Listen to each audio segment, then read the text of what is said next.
I thought it was just Molly Ket for a while. Yeah, I've had some people say that. You dropped the Yeah, because it's just like... It's a lot. Yeah. I thought about changing it, but I don't know if I will. When you come to LA, everyone has like the stage name. Yeah, you have a very good name. Well, I dropped my last name. What's your last name? Purcell. So you have 4 names? Yeah. Yeah. Frederick Tyler Paul Purcell. That is quite the name. I know. That's the thing. I've always liked Freddy Tyler Paul. The Purcell's just too much. You know? I kind of like it. I don't know, it doesn't fit on a t-shirt. Yeah. Doesn't fit on a logo. So you are a Chicago gal. Mm-hmm. Did you just dip out of there to well, you're an artist, illustrator, painter. Mm-hmm. Am I missing something? Yeah, so I'm a designer, like a graphic designer. Yeah. In my 9-to-5 job. Which is a vague ass term, you know? Yeah. So I work in product packaging design for Pepsi. Right. And do you have like a lifetime supply of Pepsi? No. You would think. They don't give you that? No. Does Pepsi own a ton of soft drinks? Yes. Like Mountain Dew? Yes. So that's actually the brand that I work on right now. Is Mountain Dew. Yeah. When I started, I worked on GATORADE, which the GATORADE office is in Chicago. Pepsi owns GATORADE? Mm-hmm. That's not its own thing? No. Huh. Do you get like tickets to fucking badass? You get nothing. Well, when I was in Chicago, it happened more like tickets to like random sporting events. Yeah. Since being out here, not really. I almost went to the Super Bowl last year. You almost went? But I didn't. It was like, I'm like the lowest on the... Oh, okay. You're still climbing the corpo ladder? Yeah, not well. No. Was that just like the first application you saw you always wanted to work for Pepsi? No. So when I was in college, I did a lot of different like kinds of design. I mean, Where'd you go? I went to Loyola. Oh, nice. I know a lot of people went there. Did you come out here knowing anyone? No. So I moved out here last February. Oh, yeah. I was offered a job, like another job with Pepsi. And I don't know. At first, I was like, no, like I'm not moving to California. I love Chicago. Yeah. Still love Chicago. Like, sure. I think it's one of the best cities. But I was just like, they caught me in a good moment. I was like ready to like do something different. Because I was there for 8 years. Like, they headhunted you? No. So it was like internal kind of move. Got you. Yeah, I don't know. I was actually out here in San Diego for like just a friend's trip. And I love San Diego. I love San Diego. Yeah, it was my first time being there. And I got the call about the job and I was like outside sitting under the palm trees and I was like, maybe I could like picture myself here. Yeah, dude. And then, yeah, I just sort of like said yes. And then... It's the same thing for me. I mean, not really. I moved out here like September of 2020. So it was pandemic-y, you know? Yeah. Yeah, it was just, I love Chicago too.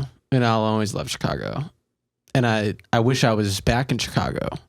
And Do you? I do, for family, friends. The people are different. Yeah, I think that's the biggest difference besides the weather.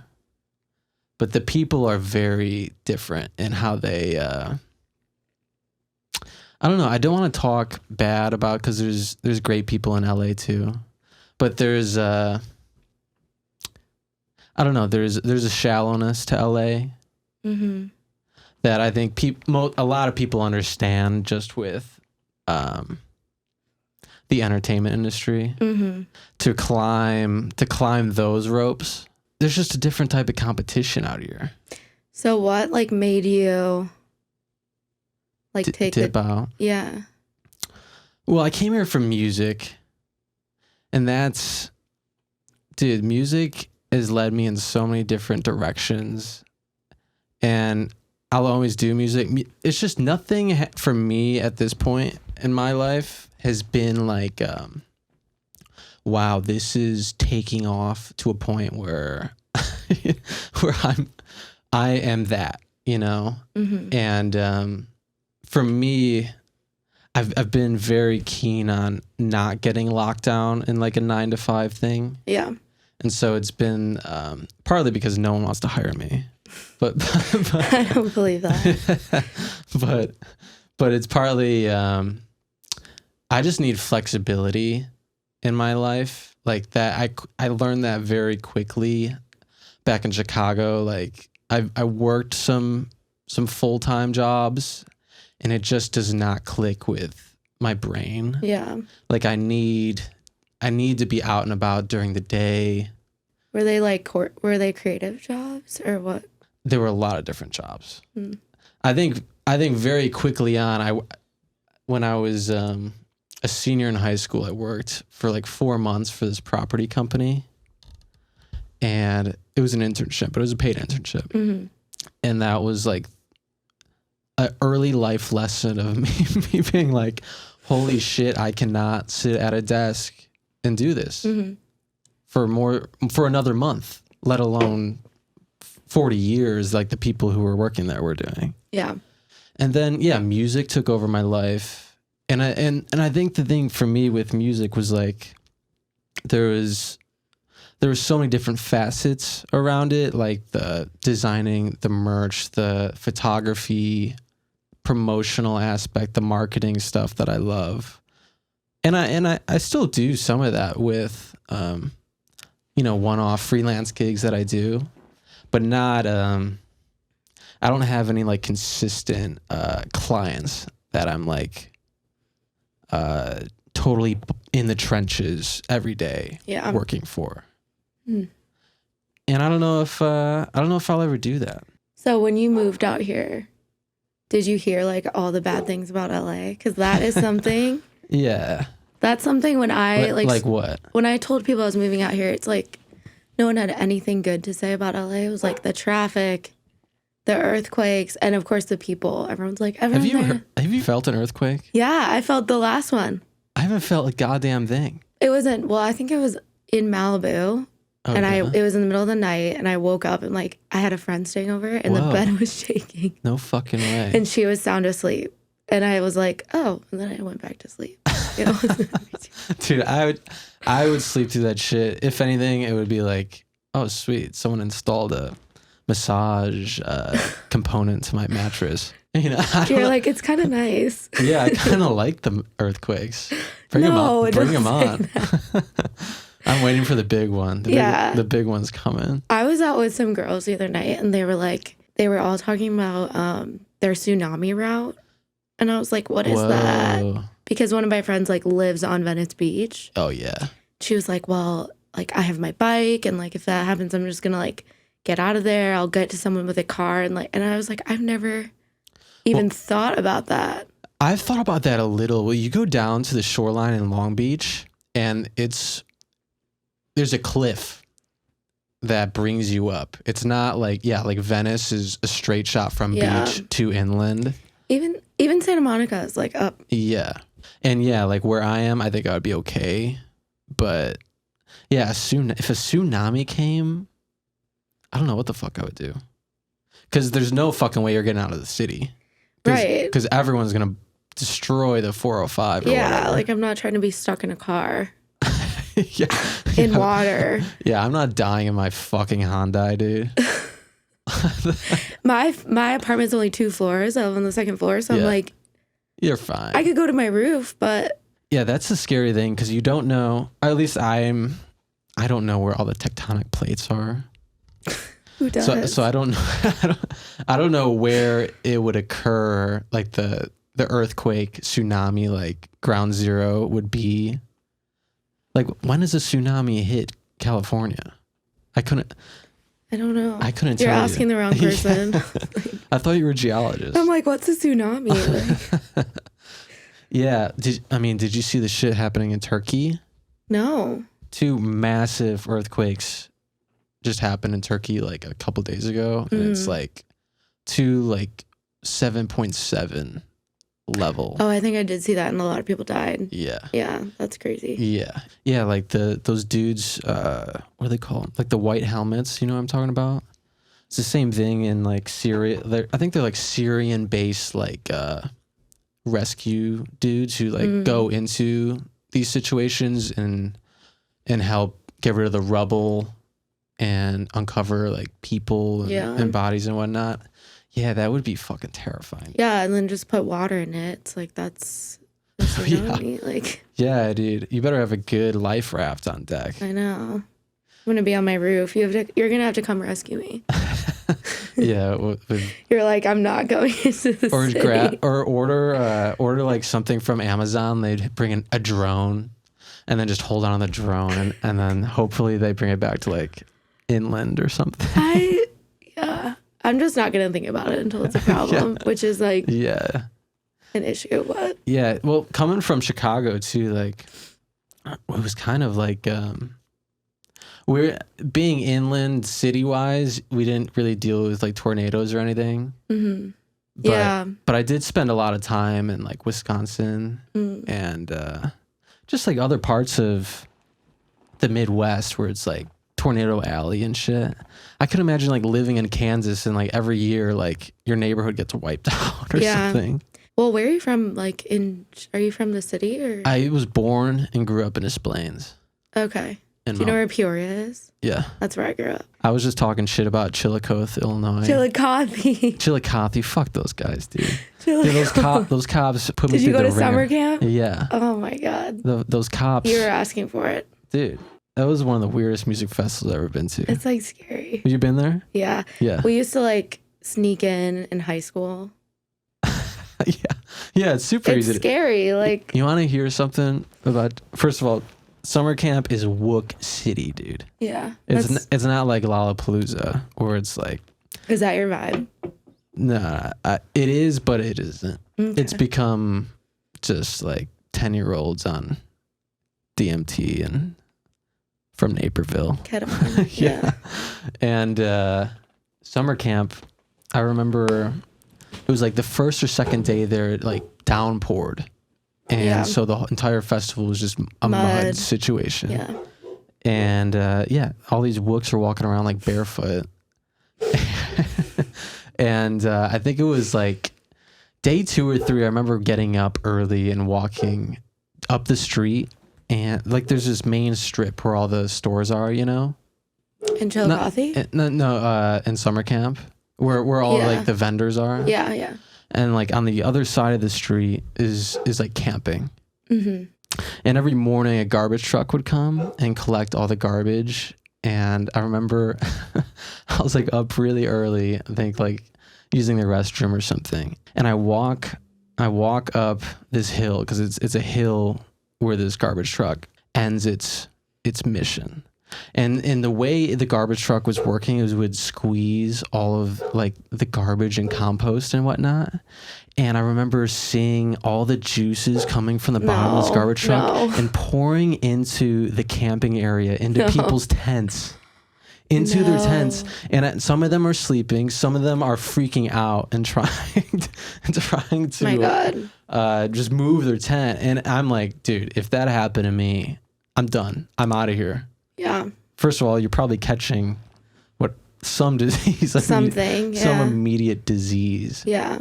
Yeah, that even just being there is like they're catching something. Yeah. Like. Yeah.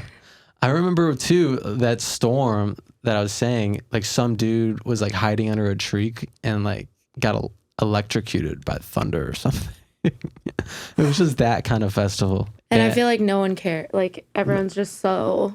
Everyone was jacked up on something. So no one's like paying attention. That's the funny thing with like these festivals are just so like summer camp's one of them, Electric Forest, like these super EDM or jam bandy festivals are just like the grossest crowd. I know. But it's also like it's so like Peoria, Chillicothe, like that crowd, like. Well, you want to know what happened, and I was talking about it in the last podcast that came out. But I got pulled over, and these cops impounded my car because I had pot, and I'm not gonna get super deep into it, but I didn't have the money to get my car back from the impound, so I had to go take an Uber to Peoria to go to a fucking Chase Bank. I'm surprised there was an Uber. I know. It was like, I waited like an hour for this Uber. And You should have called me. I was probably just around. I wish I knew you. You're probably there, fucking knee deep in mud. Yeah. But yeah, so I had to trek to your town. Well, Peoria, was that? No, I'm thinking of Aurora, where they shot Wayne's World. No, yeah. Yeah. Peoria's, it's interesting. That's a place to be. Whenever people ask where I'm from, I just say Chicago because most people don't. That's what I say. Yeah. Yeah. Especially out here, people are like, where? Like, they don't know. Peoria. I feel like Peoria has a rep of some sort. How many people live there? It's like 150. I think. Really? Yeah.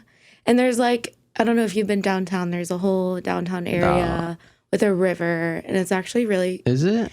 It's really pretty, yeah. I also went to the only Catholic high school in the city. Yeah. And that was traumatizing in its own way. So...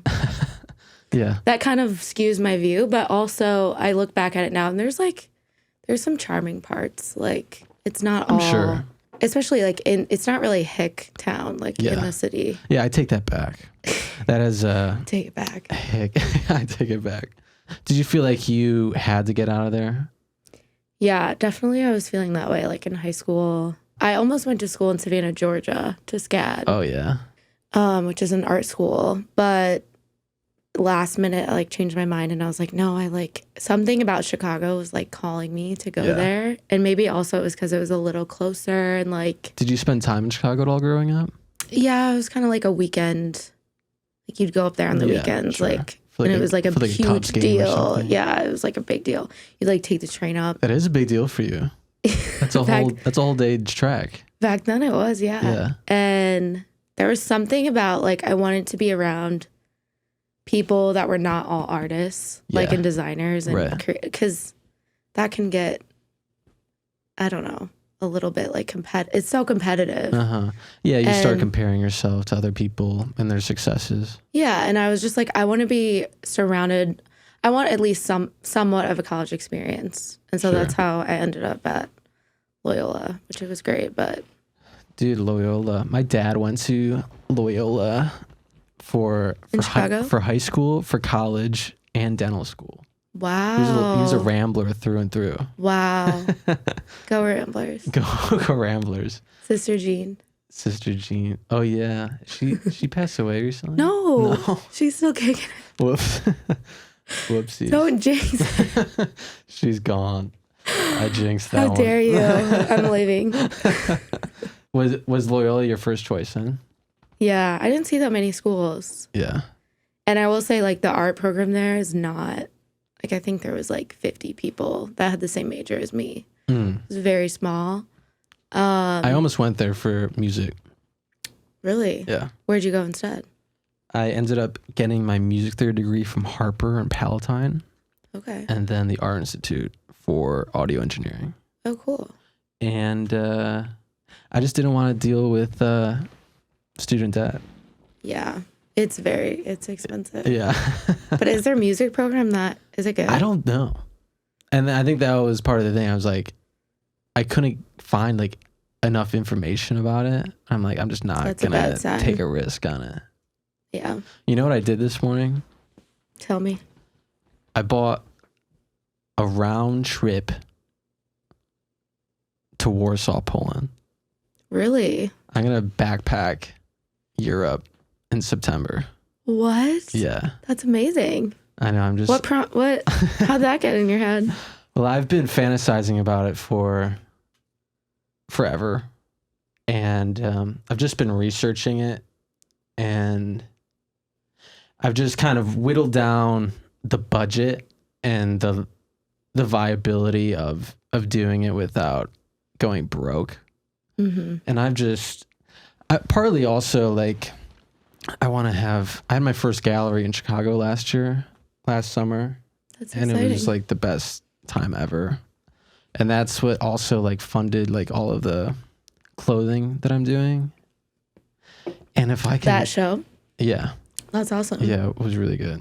And if I can have a really badass just set of photos from a month in Europe. And I don't know, I just want to test my street smarts Um, In Poland. well, I'm not just staying in Poland. I'm going like everywhere, dude. In Europe, you're like, I need to test myself. Well, I'm flying into Warsaw because it was $500 for a round trip. Oh, that's pretty good. And that's like the cheapest, for some reason, that was the cheapest country to fly into. Wow. And then you spend another 570 on the Euro rail for 10 uses of it. Okay. And so and that just gives me the flexibility to go like anywhere really. Yeah. And I just never really spent time in Europe. I'm like, fuck it, dude. What other places are on your list? Well, I'm kind of a broke boy. And so I want to do a lot of Eastern Europe just because it's cheaper. But also I feel like it's going to be less touristy. I think it just might kind of run into more fun situations. You know, just a bit more adventurous. Okay. Yeah. Maybe I'll get trafficked. I don't know. Yeah. Just for fun. Be careful over there. Yeah. Did you ever go to Europe? Yeah. So Yeah. I went my junior year of college to Rome for 6 months. Oh, shit. And it was the best 6 months of my life. Like not to be that person that's like. Well, it's true though, dude. I mean, like it's like when you go to not only a completely different culture, a new country, new people. It's just a total shock to your system. Yeah. So you were there for school? Yeah, I was there for school. It was very lax. I like had a focus in art history. So a lot of my classes they called them walking classes. So like you would just walk to like different monuments and like churches in Rome. Mm-hmm. And I really enjoyed it. And then... Did you go to the Vatican? So the day that we were supposed to go to the Vatican was the day after my 21st birthday. And so I was like one of the only people that like didn't wake up and go to the Vatican. And like everyone was like 10 feet from the Pope. Whoa. And I think I woke up at like 2 the next Which Pope day. was that? That Benedict? Francis? I actually don't know. I don't know, dude. Who cares? I don't know. You should know. Are you still Christian? Are you still abide by I would say the Lord and Savior? No. I think I'm still figuring it out because growing up Catholic comes with its own... Because I grew up Catholic too. Yeah. I'm an atheist now. Okay.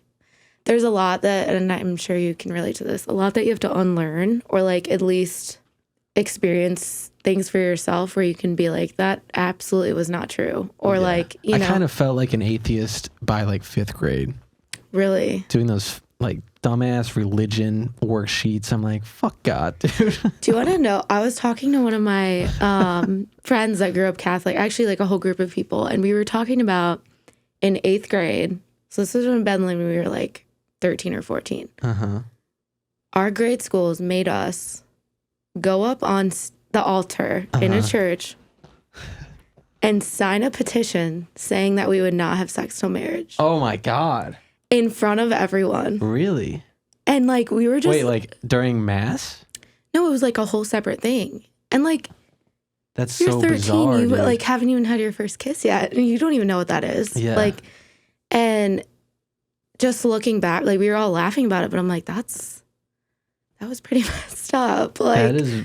Wow. And like one of my friends was like, I was the only person. Did you like, sign it? I signed it. Yeah. Wow, so you're going to hell if you...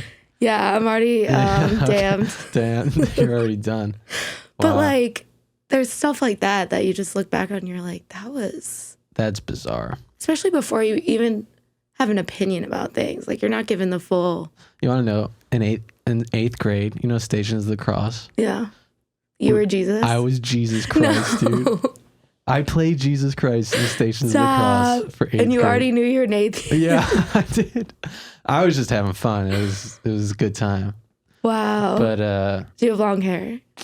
I didn't have long hair. Okay. I think I had a wig on. Did you like really lean into it? Like you were crucified? Like, or yeah. you did? They put me up on like a cross thingy. A couple of my buddies, and they were like those Roman soldiers.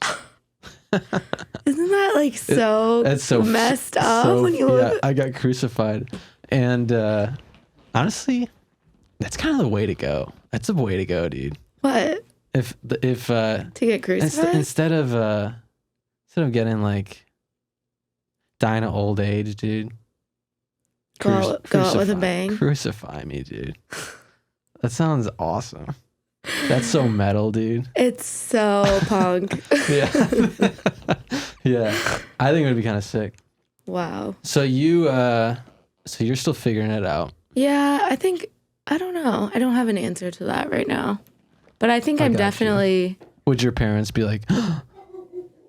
I think they already know because like my siblings and I don't really like go to church anymore. And like... Are your parents creasters? They're very traditional, very... Oh, they go every Sunday? Yeah. Wow. Good for them. And like a lot of my friends and their parents still do. I think too when you're... like I saw this with my grandma when she was getting up there in age. You start going to church more because you're like, just in case there is a God, you know? Right. I better get my shit in order. Right. You know, I ain't rotting in hell.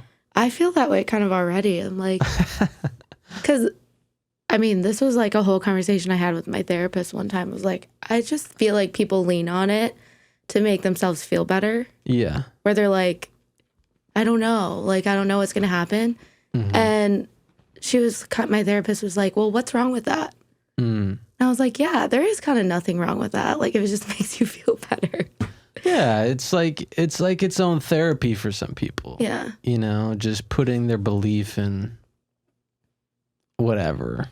And I'm all for like my parents that are super into it and a lot of people I know. And I'm like, I'm glad that that's your thing. Like you have your thing that you feel so passionate about, but like, it's just not, I mean, that's so many things in life. It's not everyone's thing. Right. So like, yeah. Do you feel like Catholicism influenced your art at all? That is an interesting question. Because I don't think so. Because I've looked at your art and I'm not seeing any influence from the Lord. I love your art, by the way. Oh, thank you. It reminds me of like something I'd see in like the New Yorker or something of that like. So my art, I've always kind of like had that as like a separate thing in my life, and I've always called it Molly World because when I was younger, I just had this like overactive imagination, and like my family would just learn to be like, oh, like she's like off in Molly World, like we don't even know what she's talking about. Like I was like always making up stories. I was like always doing plays. I was always like doing a different creative skill. Sure. And then when I was in college, I was drawing so much, and I started off doing it it's still just for me. Like that's why I do it as just Didn't you have like a gallery or something? Or am I imagining that? I did a show in Chicago. Have you ever been to a live one or heard of it? A what? It's called a live one. No. It's in Lincoln Park. I think It's a gallery? No, so it's a bar. Oh. And one of my friends that used to bartend there is an artist, and she was having a show. She's done like a couple shows there, and so I'll always like send my art back. There's another one coming up in April. Hell yeah, dude. And it's hard not being there. Yeah. But are people buying your stuff over there? Yeah. Sweet. I made a good chunk at the last show, but again, it's just like it's not really. I don't do it for that. It's just kind of like a bonus, but it really is like it helps me kind of just like get my feelings out because I'm a very emotional person. Even though I'm a Virgo, I'm very emotional. I'm a Virgo too. Are you really? Yeah. Mm-hmm. What's your birthday? September 21st. September 2nd. Oh, you're a Leo cusp. I don't know what that is. I couldn't tell you what the hell that is. I want to read your birth chart now. Yeah, dude. Do you know like your moon and your... No, I don't know anything. No. I've talked briefly about, I have no spiritual bone in my body. But I like space. So astrology kind of works. You like space? Yeah, it kind of shoehorns its way in, you know. Do you abide by a lot of your horoscope every day? It's more just like for fun. Yeah. But I do like to freak people out. Like if I'm ever on a date or like meeting someone new, I'll be like, oh my God, like you're an Aries. And like just make them kind of scared. I'm like, Oh yeah. like, You're like, yeah, we can't date. yeah, I'm like, even though I don't know anything about it. Yeah, yeah.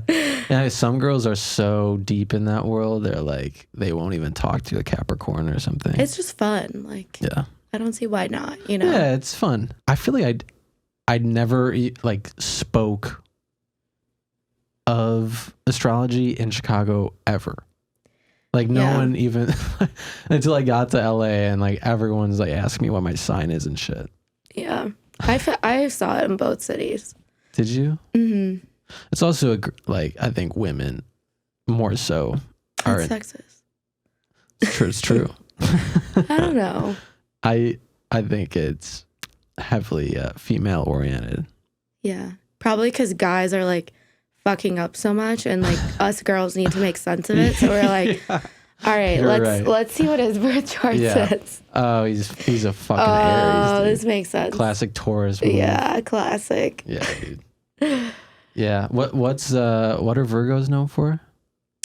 So Virgos are like very organized, very type A. I like don't identify really. Yeah. But supposedly like the older you get, the more you can like see it in yourself. Uh-huh. But your moon sign and your rising sign are also important because your moon is like your You're losing me. we know what I'm talking about. I could go on about it, but your moon sign is like your shadow personality. Yeah. So it's like who you are when you're by yourself or like right. when you're feeling super emotional. Uh-huh. That's like the sign that comes out. Are you feeling emotional right now? I'm always emotional. I'm always really? like feel like I'm quick like to cry.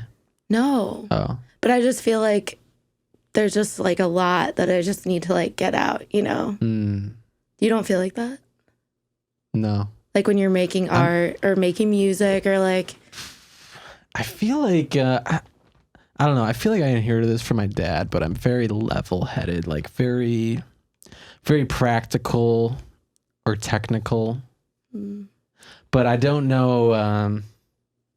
I think if anything emotion-wise, I lean towards humor as maybe a crutch for what I'm lacking in other emotional departments, for better or for worse. But I don't know. I mean, I have emotions. I'm not a psychopath, but I think, I don't wear them on my sleeves. Okay. Yeah. Maybe I am a psychopath. So like when you're, I didn't disagree. I was like, so when you're like making music, where if it's not like from. Yeah. You're right. Yeah. You definitely have to channel some type of emotion lyrically, melodically, certain like chord progressions and melodies lean into a specific emotion. Like a minor key could very well lean into a sadder emotion, but yeah. And I guess I have noticed like my moods will influence what song I might be writing in that moment. What's like your process? Is it kind of like spur of the moment, or is it more like structured? See, I guess I'm kind of all over the place, because I play a lot of different instruments, so I try and hop between them, because it kind of gives me the songs take different directions than if I was just playing guitar every single time. And sometimes, like through the day, I'll write down like a lyric or even just a song name. And then later I'll write a story around whatever that name was, like passion fruit. I could write juicy, sweet, like a more uplifting song is what I'm immediately thinking of from that word. Or sometimes I'm thinking of like I don't know. It's different every day. And I mean, this room is its own instrument because whenever I'm writing, I'm always recording. And yeah, you can do things in the computer now than you wouldn't if you just had an acoustic guitar on the beach, you know? Like, it's like wherever you are and whatever your mood is immediately going to implant itself in the song. Sure. Wouldn't you say that with drawing? Like, if you're somewhere and you see a character. I'm a big Notes app girl. Me too. Yeah. I'm deep in the Notes app. Yeah. If I lost my phone, I'd probably cry. Yeah. Not because of the text or pictures, because of the Notes app. Yeah. And like, I just always have, like, when I went home to Chicago over the holidays, I like started in one that was called December Confessions. And I just like, it was like my diary for a month. Oh. And then you look back and you're like, oh my God, like, you were a wreck for a month. Chill, dude. You're like, oh my God, who is that? Like, but yeah, you're right. It is more a spur of the moment. Like, was that your first time doing like a journaling type thing, or do you do that often? No, I do it all the time. Oh, okay. I'm always in my Notes app, like writing random thoughts, and like you'll have like your grocery list, your like poems that you never show anyone. I have my speech to my sister's wedding in September. That's just been like a working speech. That's just not there yet. I bet you start crying in like the first sentence. I don't know. I'm still trying to figure out. There's so much pressure. So my sister is like my best friend in the whole world. Yeah. And people, like, we're just very close, very like in tune. People ask us if we're twins all the time. Like, what's her name? Erin. She's 4 years older than me. And so there's just a lot of pressure from everyone. Like, everyone I talk to is like, oh my God, like this speech is going to be so good. And I'm like, it's a lot of pressure. Like, that is a lot of pressure. I don't know if I would want to do the best man speech. Yeah. I feel like I would fuck it up. I think it needs to be a good mix of like funny. Well, you would do funny because you're humor. Mine is like, I'm going to be emotional. Yeah. Like, I want people to cry. No one's going to know what you're saying because you're just sobbing. No, I don't think I'm going to sob. I think I'm just going to like hit him where it hurts. Yeah. Like, really say something that. Do you like the dude? Yeah. Assuming. I like him a lot. So I actually gifted him for Christmas one of your t-shirts. Oh, yeah? The Fuck Around and Find Out. Nice. He loves it. He's literally texted me twice about it and been like, I love this shirt. I get so many compliments. I'm like, it's this cool guy that I met in Venice. Like, he loves it. But the bar that I was talking about, a live one, he was a bartender there. And I used to go there every weekend with my ex-boyfriend. Okay. And I got to know him very well. And then eventually my sister started coming to the bar. And one night she was like, that like bartender's really cute. That's how it goes, right? And she texted me like a few days later. I was like, so like, we're going on a date. And I was like, nice, dude. Steven from the bar? Like, I was just shook. And that's then awesome. he proposed. Like, they were dating for like a year. Isn't it funny how just like, yeah, like those paths of love, like if you decided to go to fucking like Celeste, you know, in River North. You went there? No. I went there once with an ex. That explains it. Good old X's. X's and O's. Yeah, like she would never have saw him. I know. Did she approach him and ask for his number? I think she like slid him her number one night. Nice. And then they were texting a little bit, and then like we used to stay out at that bar till like 4 on every Saturday. Damn. And it's really cool. I think you'd like it. So they have like, there's like a front bar. It's divey, like actually divey. I love it good. I mean, the only Chicago bars I like going to are like the. Yeah, me too. Which is why like I haven't found. We can talk about this in a second, but I haven't found like my sticky floor dive bar with live music out here. I could show you one. Is it in Long Beach or is it? It's in Long Beach, so yeah, maybe not. I mean, well, the thing with Chicago is like they're not. The crowds want the dive bar. yeah, Like the average Chicago person just wants to go in, have a drink with a buddy or two. They're not trying like here. It's like a thing. You're Yeah. going out to get drinks, and it's like the drinks are like $15. yeah, And you can go to like in Chicago, you can go to a bar and get a fucking like a tall boy and a shot for $4. Malort shot. Yeah, Yeah, I know, and it's just like it's so low pressure. so low pressure. And do you know? Have you been to Kingston Mines? That sounds familiar. Oh my god. Dude, I'm not, first of all, I'm not a massive drinker, although I love drinking. And I just haven't really bar crawled in Chicago to the point that I should have. Kingston Mines is like one of the oldest blues bars in Chicago. It's in Lincoln Park, and there's 2 stages, and there's always one band playing. So you just like jump from one stage to the other. It's so fun. That sounds awesome. Yeah, and you can buy cigarettes inside. Oh yeah, are you're smoking inside? You Sometimes.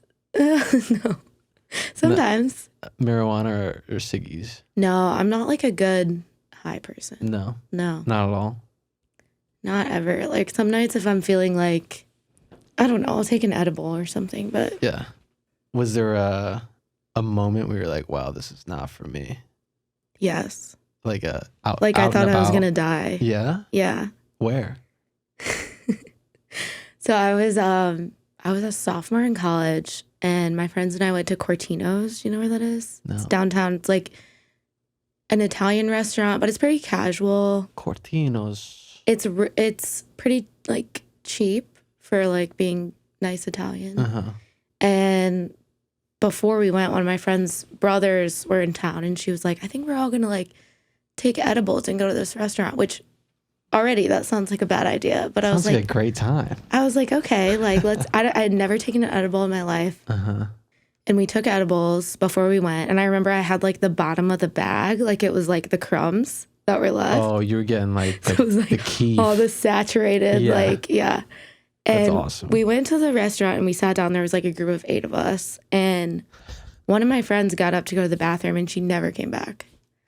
And the manager came over to our table and was like, do you know, said her name. Oh no. And we were like, no. And he was like, we were like, yeah. And we were like, where is she? And he was like, she's outside puking.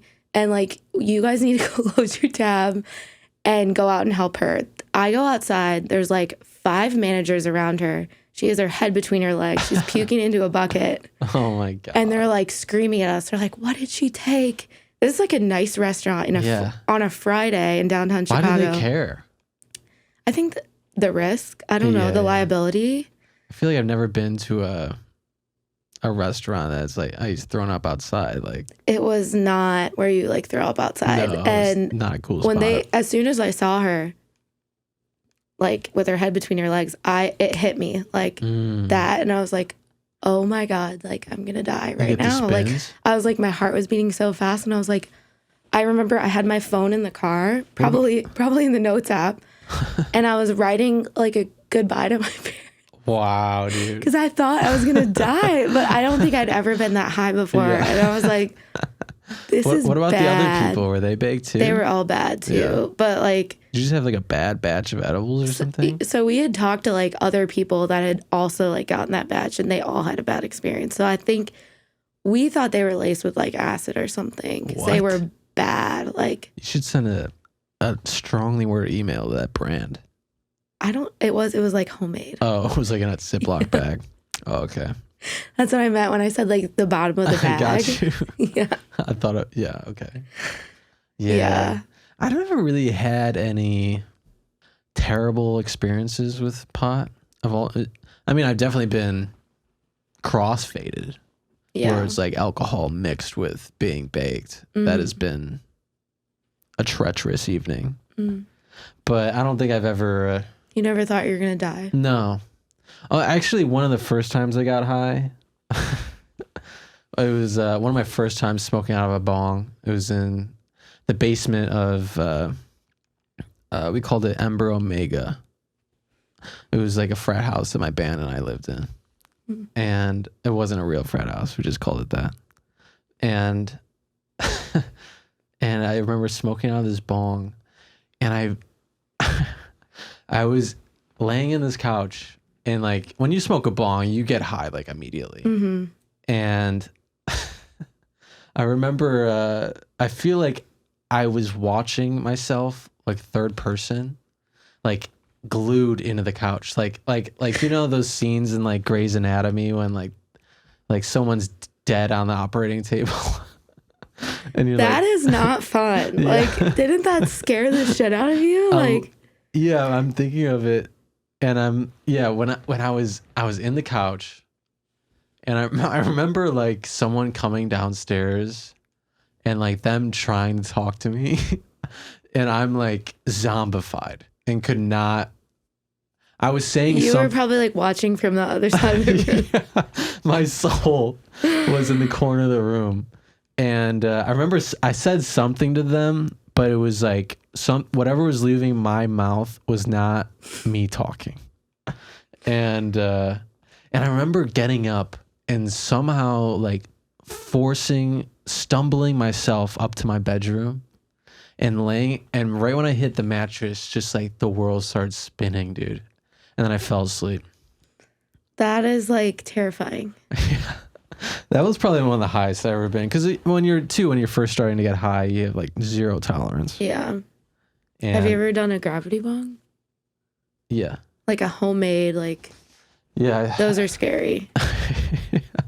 Was that a college experience for you? Yeah, that was the second time I thought I was gonna die. How many times have you thought you're gonna die? Twice. In your life? Just twice? Yeah. Oh, that was like the last time then, huh? Yeah. So you don't smoke at all anymore? Mm-mm. I have it. I don't know why. Like I have it just in case. Just in case you want to like die. For what? I don't. Yeah. So but you still drink? I'd rather be drunk than high. Okay. Mm-hmm. Yeah, I feel like it's just some people lean one way or the other. Mm-hmm. What's your drink of choice? A cocktail? Yeah. I drink red wine, like during the week.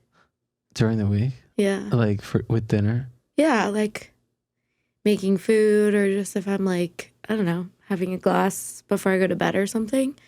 And then like when I'm at a bar, it's either whiskey diet, or gin and tonic. Hell yeah, dude. Is that funny? You're a simple gal. Yeah, I'm definitely like a whiskey on the rocks kind of guy. What about like an old fashioned? Yes. Yeah. All about it. Mm. All the fuck about it. What's the sticky floor dive bar that you like? Well, there's one by me called Alex's Bar. It's kind of they do a lot of like bands coming through. It's kind of a small little shitty bar. But there's this one place near here called the Annex that I've been wanting to go in, because it's like, I can tell it's like the shittiest bar in Long Beach. And it's like jammed between a liquor store and a furniture store. That sounds amazing. Yeah. And I the only time I ever see anyone there is like some like 80-year-old guy smoking a cig out front. And I'm like, I gotta go. No, it's a good bar. I gotta go there, dude. Yeah. And the funny thing is, like, back in Chicago, my family had a place in Wisconsin, and there was another bar. It was the only bar like around called the Annex too.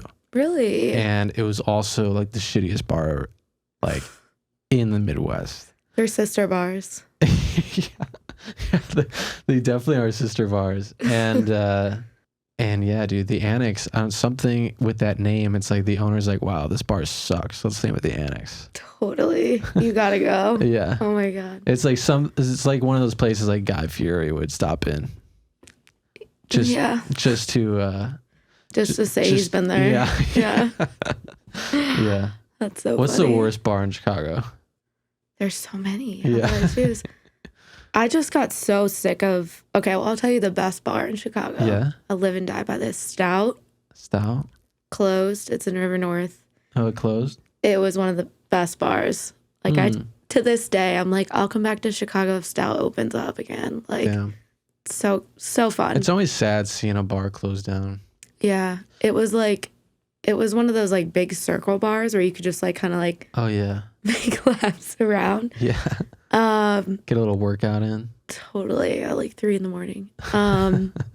I got so sick of like the clubs in the end because we did that all of college. It's not for me at all. Yeah. Well, you're a big Celeste guy, but dude, well, I was with this girl who was like just one of those girls who like goes out to those fucking things. We dated for like 2 months and I couldn't stand her. Could not stand her, dude. She was crazy. Okay. Like something was wrong.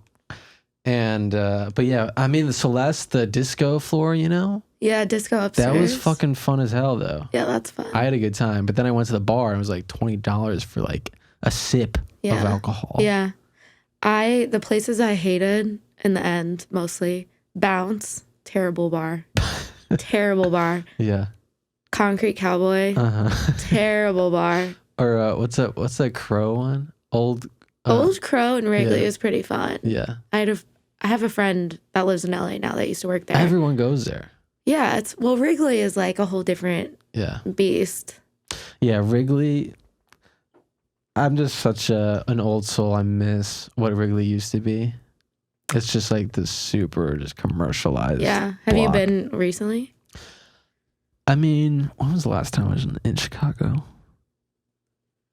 Fuck, man. I haven't been in a hot minute. Probably this summer.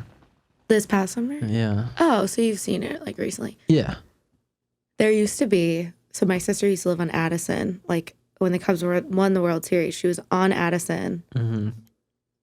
Like best location. And there used to be a Taco Bell. I don't think it's there anymore. Yeah, yeah. And then there was a McDonald's. It's right next to the Cubby Bear.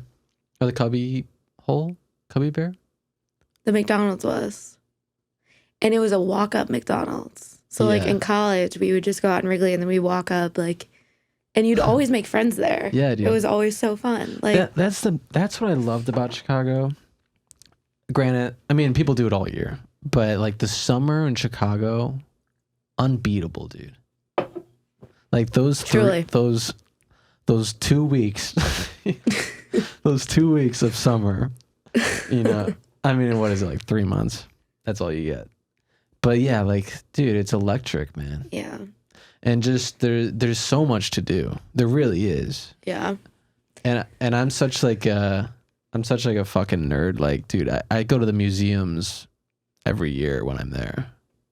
And when I was in Chicago last time, they just opened the Torture Museum off of like Michigan Ave or something. What? What's that? Like it's literally like a door. There's like a door that just has like the Torture Museum. It's on Michigan. I'm pretty sure. Or maybe right off. I don't remember what street. But yeah, it's like super like hidden. It's not like a massive standalone building or anything like the Field Museum or anything. And yeah, you walk in and it's like leather, like there's like a BDSM like merch and shit. Damn. And you go up this stairwell and yeah, it's like a floor of just like old medieval torture mechanisms and yeah, and like everyone in there is like, what the fuck are we doing? But I went there. I was shooting like street photography around town. I saw it. I'm like, I gotta go in here. Yeah, for sure. I just went in there by myself. It was a good time. You were like the weirdo walking around, yeah, taking pictures. Yeah, yeah. I'm usually the weirdo walking around. Yeah, Chicago has some dank fucking museums though. Yeah, it does. Or the Shed. Dude, I could go to the Shed every day of the week. Yeah, it was nice. I didn't take that much advantage of the museums when I was there. Mm-mm. Dang, dude. I still could go back and go, but. Does your family live in Chicago? Like, or they're all in Peoria? No, my parents mostly live in New Orleans now. Oh. They just built a house there. Sweet. My sister's in Chicago. My brother just moved to Phoenix. So, actually pretty close to here. My sister's in Tucson. Oh, really? How far is that? Like, probably. It's like 7-8 hour drive from here. Not close. That to me is like close now, though. No, it is. I do it all the time. Yeah. Yeah. So when you moved out here, did you fly? No. You drove? I drove. Which route did you take? The northern Colorado route. Did you go through Utah? Like, yeah. Okay. Mm. Nowadays, I do not do that Drive. route. I do the south route. You still drive? Yeah, I still do. I'm doing it next month. Stop. Yeah. I actually By yourself? I'm on the fence. Yeah. That's like kind of dangerous. I do it all the time. Wow. I just don't. I don't care. I think I also kind of want my car to explode soon, so I get a new one. Do you think it's going to? Yeah, I do. It's like 170K miles. Oh. So it's getting up there, but I don't know. I also like I just love. I like traveling and shooting photos all over the place, and something else. I'm also a sucker for a podcast, so I like being on the road is like nothing to me. Yeah, it makes it go by so fast. Yeah. Do you listen to any podcasts? I listen to a lot of podcasts. That's all I listen to now. Yeah, It's kind of a problem. Like what? What do you listen to?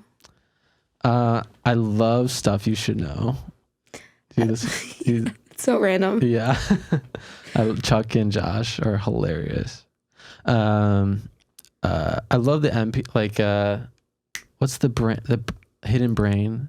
Oh, okay. I like that one. I like a lot of comedians. I listen to a lot of comedian ones. Okay. How about you? I have a mix. I listen to like the crime podcast, so I have I listen to Dateline, which is kind of crazy. Sweet. Like a lot. I love the serial killer ones. Me I'm too. kind of a sucker for the serial killer pod. I know. Or when it's like a random. There was one called To Live and Die in LA, and it was like about. Sounds familiar. Like a season would be about like a whole murder that happened. And I listened to it before I came out here, and it's so good. Did you listen to that one? The fuck was it called? Like Fire Stick or something? But this dude who was, I think it was like 80s or 90s, but he would go all over. He was like starting wildfires like all over California. No. And he would throw like a matchstick, but he was like the fire investigator for like LA County, doing it. Mm-hmm. And he was like going to investigate these fires, but he was the one starting them. And so he's taking the cred for solving like how these fires started. It was like absolutely. But who did he pin it on? I don't know. But it was him. I don't remember all the details, but yeah, it was just like the epitome of a corrupt LA official, you know? Yeah. There's plenty of those to go around. Yeah. Do you feel like you'll be in LA forever? No. No. No, right now I just decided like one more year at least. Really? Yeah. Just one more year? Everyone I say that to is like, what? And I'm like, well, I don't know. Like in a year, I don't know what I'll feel like. Yeah. But for now, definitely gonna be here for a bit. My rent right now is month to month. Yeah, same. So I'm kind of like, I mean, you can dip out whenever. Yeah. Yeah. But I'm definitely not going back to Chicago, which is a shock because I always said I was going to be out here for a year and then I'd reevaluate and probably go back to Chicago. Yeah. Dude, the winter is such a bummer, man. I know. When I was there over the holidays, I hated it. Like, yeah. I don't know what it was. If I was just like, I kind of was expecting everything to like be the same and like all the people to just be like there, like kind of waiting. And like, it was just not the same at all. Like the bars we went to were not the same. Everyone had kind of like moved away or moved on. Sure. And I was like, it was good for me to have that moment. Cause I was like, this is not really like, I need to go back to LA kind of thing. Yeah. That's how I kind of feel. Like, I feel like people here just haven't grown up. And that's what I kind of like people. I mean, there's plenty of people who are like settled down or like whatever, but I feel like there's a lot of people that are still chasing something, and in Chicago, it's kind of like if you're chasing something for too long, people are like, "What are you doing?" Mm-hmm. You know, like The shame. yeah, there's a shame. Mm-hmm.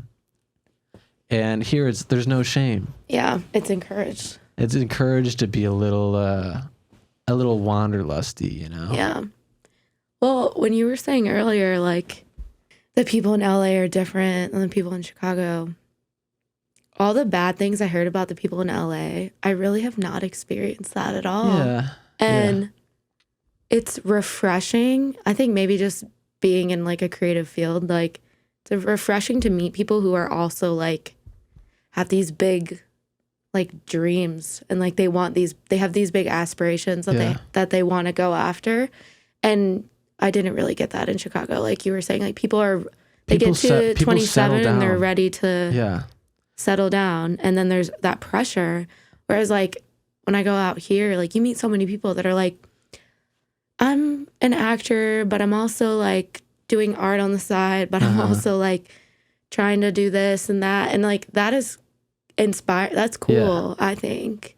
Yeah, that's exactly why I feel like I can't leave here yet.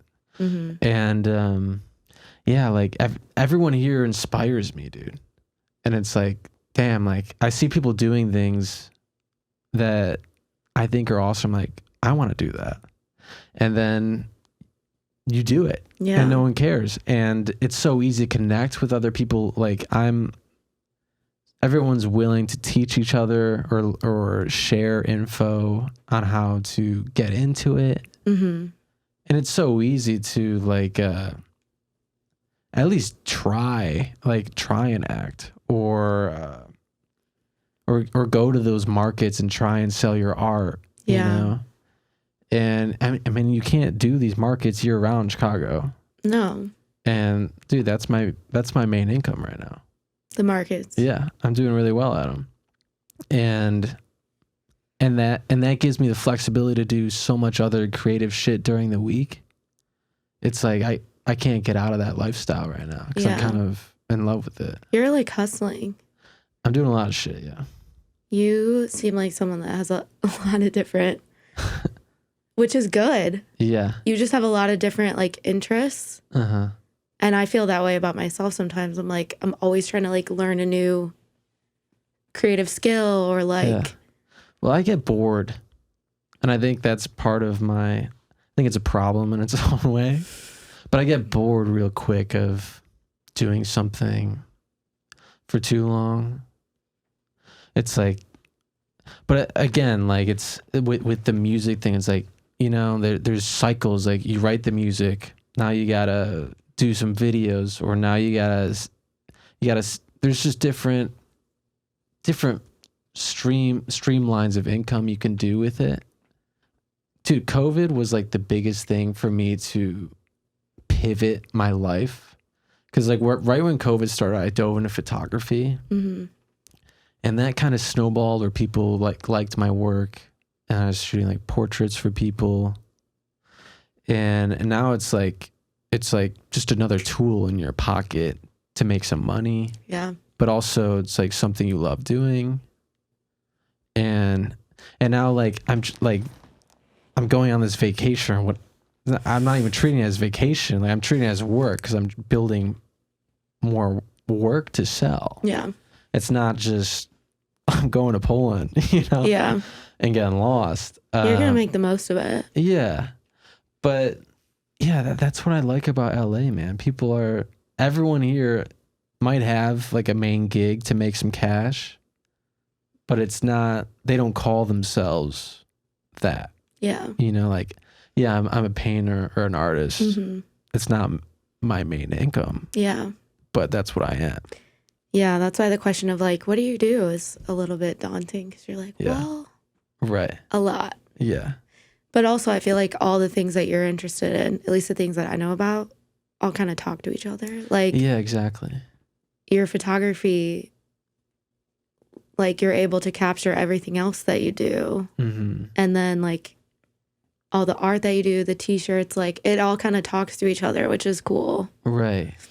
Yeah. I feel like that's just something that hasn't clicked until like recently. Like I feel like my entire like early 20s was very trying to. I mean, when you're a young artist, you're developing your skills. You don't really know how to make a ton of money with it yet. Mm-hmm. Don't even know which direction you want to go with it. You don't know if you want to stay in the same city. You can build connections there. Because that's one of the things, like when I moved out here, I really only knew like a couple people, and they were kind of irrelevant to everything that I was pursuing. And photography became this ticket to meet anyone. Mm-hmm. Like, dude, I still do on Instagram, like DMs, just reach out to anyone and everyone to shoot with. Even some people who like, I won't even charge just because I want to meet you. Yeah.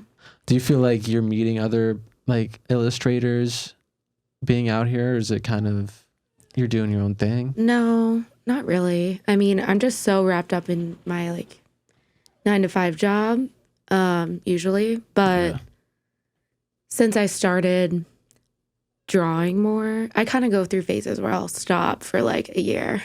Yeah. And then I started up again, just like again for myself. Uh-huh. And I've been drawing places around Venice or in Chicago, like bars and restaurants. Usually as commissions for other people. And then the owners, like recently, this just started happening, will reach out to me. Have you ever been to Roosterfish? No. It's on Abbot Kinney. It's like staple bar in Venice. Oh, okay. And the owner reached out to me and was like, I love this. Like, can you draw my other restaurants? He like took me to dinner.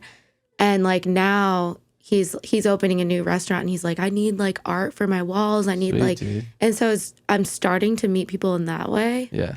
So that's cool, but definitely not, I'm not like in the art scene in Venice, but That's tough. I've heard about like, there's like Venice art walks, and like there's a lot of art. I mean, there's a ton of artists that live in Venice. Mm-hmm. Dude, you should just do a couple of these market things. Just try and sell your shit. It's super easy to get in. I know. And When you started though, like, did you have everything you needed? I had like maybe eight t-shirt designs. And dude, it's like three of them do really well. Mm-hmm. And I've expanded to like almost like 30. But yeah, it's like figuring you also kind of hone in on the image and see what people kind of gravitate to, and also kind of figure out what you like doing. So it's just kind of worked out with me in that like right when I got into it, I was profiting from it. And so it was like I see some people who get in and like from the get-go they aren't doing well, and they can't afford to keep buying the booth every month if they aren't making money. Right. And so you fall out of it. Yeah. But yeah, but it's kind of snowballed for me a little bit, and it's been nice. Yeah, I definitely want to do it. It's just like that first one. I feel like I need to like, there's a lot I have to learn, like logistics wise of like getting a setup and like. Sure. But most of my money that I make from my art is from my website, and it's usually like people that know me or like friends of friends, like people are recommending to go to my website. So it's a good second income for me. For sure, dude. But it's also not like I don't rely on it. It's just like a bonus. Hey guys, you made it this far. Some quick, shameless self-promotion. I'm giving you a free coupon to my store on freddytylerpaul.com. You can get any tee, any sweater, any book, any album of mine for 25% off. Just put in bad advice at checkout and you're golden. All right, back to the pod. The first time I ever smoked a cigarette was with an ex-girlfriend of mine who was like a chimney. Oh, God. It wasn't even an ex-girlfriend. It was like a fling. And we were... Dude, she just tasted like cigarettes. I'm like, I'm done. I can't. It was like she was just like always smoking. Mm-hmm. Yeah. I'm like, was it me? It was you. No, I don't know. I don't mind smoke though. I really don't mind it. It was just like... Too much. It was too much. Yeah. Like smoking inside, smoking outside. Yeah. Smoking inside's a whole different. That's kind of trashy. Yeah. First of all, smoking anything It's not good for your lungs, whether it's pot, whether it's ciggies. And so Vape. for me, it's like I just even vaping, even smoking pot, like my throat kind of feels like shit. It's like hot, hot smoke hitting your vocal cords. Anyways, so we got some bad advice that we need to give to some poor saps Okay. that have written in. Oh, they wrote in. They wrote in. And, we just have some fun with it, okay? Okay. Okay. I have a friend who was pregnant by her boyfriend, and they've been together for a little over a year. She recently asked me for advice on how to handle a situation, and that situation turned out to be that she found porn on his laptop and she felt cheated on. This is as bonkers as it sounds, but trying to be the good friend, I assured her that everyone watches porn and there's nothing wrong with it. It's the part where she equates it to cheating that has me itching my head. Please let me know any advice to give her and what outcome you had. Oh, God. Do you feel like porn is equate That's to cheating? not cheating. No. No way. Everyone watches a little bit of porn. Yeah, no way that's cheating. No. Yeah, she's crazy. Wait, dude. so this is the same friend who's also pregnant? Yeah. And so the dilemma is That while she's pregnant, no, it's fucked up. Especially like I feel like I don't know obviously all the details of this. I think a lot of pregnant women don't always want to have sex when they're pregnant. Mm-hmm. So I would imagine this dude is probably just like, I don't know if that's true. no. I feel like that's not I think it's probably different for everyone. yeah, Some, but I some feel like chicks that's are probably just as horny as ever. a stigma. Yeah. Yeah. But also the fact that she's concerned about him doing it, she doesn't do it, obviously. So it's kind of like, I don't know how do you tell her, like, that's not. Well, dude, I mean, I bet you this guy's like, I swear, honey, I'll never look at it again. And he's fucking looking at it on his phone, Oh, God. Yeah, that's a tough thing because it's like he's going to be hiding this from her forever because he's locked in at this point. Yeah. They're probably Catholic. Probably. So you watch porn at all? Is that not your thing? I don't really know. Yeah. My friends and I were talking about this the other day. I feel like everyone does, obviously. Yeah. But it's hard to avoid it. Right. But I feel like when I was younger, it was more like out of curiosity. Mm. And now it doesn't really do anything for me. But yeah. I mean, I get it. Like I understand. I don't think it's cheating. Yeah. No, clearly she's off her fucking rocker, dude. Yeah. I don't know bad. how you'd reason. Yeah, you can't reason. She's probably got some other hot takes. If it's like an addiction. Right. And he's like addicted to it. Yeah. That would maybe be different. And he can't get hard without looking at it. Yeah. Yeah. And like he's like in the bathroom watching it. He's like sneaking off to watch it, maybe. But I feel like no, you gotta tell your friend like chill the fuck out, dude. Yeah, like wake up a little bit. I've heard this before. I've heard some girls just I don't know, like it irks them in some way. Like, but dude, I can promise you, 99.9% of men are watching porn. Yeah. And I'm. I mean, you don't need to tell. I already know. You know that. Yeah. Even the guys that are like, yeah, they don't want to admit. No, like it doesn't. I mean, I just did that, but like, yeah. I'm being pretty honest, but I think all guys, yeah, they do. Well, we're just hardwired. Like we're addicted to whatever we're attracted to. You know. Yeah. Like. Plus, it's like boredom. Yeah. Sometimes it's just like. It's boredom. We just gotta, Yeah. whack one out. It's a little dopamine. Do you think like? Yeah. We all need a little dopamine. Yeah. Do you think like, if you're in a relationship with someone, they're like DMing someone else, or what do you constitute as cheating? I mean, DMing. Like some girls get mad when like a guy likes, or I mean, guys do maybe too, but like a girl's like their photos. pictures, or like they're like sending like heart eye emojis. Yeah, there's just some You're weird like, I'm guys. guilty. That's just weird. Where you're, it's also like a softcore porn for some men. Yeah, because they have no chance of ever meeting that person. it's kind of like gives me the ick. If you don't know them, yeah, it's kind of weird. Mm-hmm. But I know a lot of men who follow just any bimbo under the sun, you know? Yeah. Yeah, if you're like commenting on people's things like, hey baby, like you see like middle-aged dudes do this Yeah. all over the internet. Because I have friends that are models and I look in their comments sometimes because I'm just curious what people are commenting on this shit. Mm-hmm. And yeah, a lot of them are like gray bearded creeps. Just like, And a lot of them are not. Like, a lot of them are like normal looking. Yeah. And then it's like, it's kind of gross. well, the DMing thing is weird too because it's like with OnlyFans shit now, Yeah. you can directly message these people Mm-hmm. for a fee. For right now, I think though he's good. Like, Yeah, I think he's chill. everything that Yeah. he's a good guy. I think he's just horny, dude. Yeah. He just like we all need to whack one out. It's nice to self-love every once in a while. Totally. Yeah. Again, like I would love to hear what other hot takes this gal's got, but I think this one needs a stern talking to. Yeah. She needs a little bit of a reality check. Yeah. All right, let's see what else we got here. This is a quick one. Girl from Tinder doesn't know my height. I'm 5'1". Should I tell her before our date? Oh, that's rough.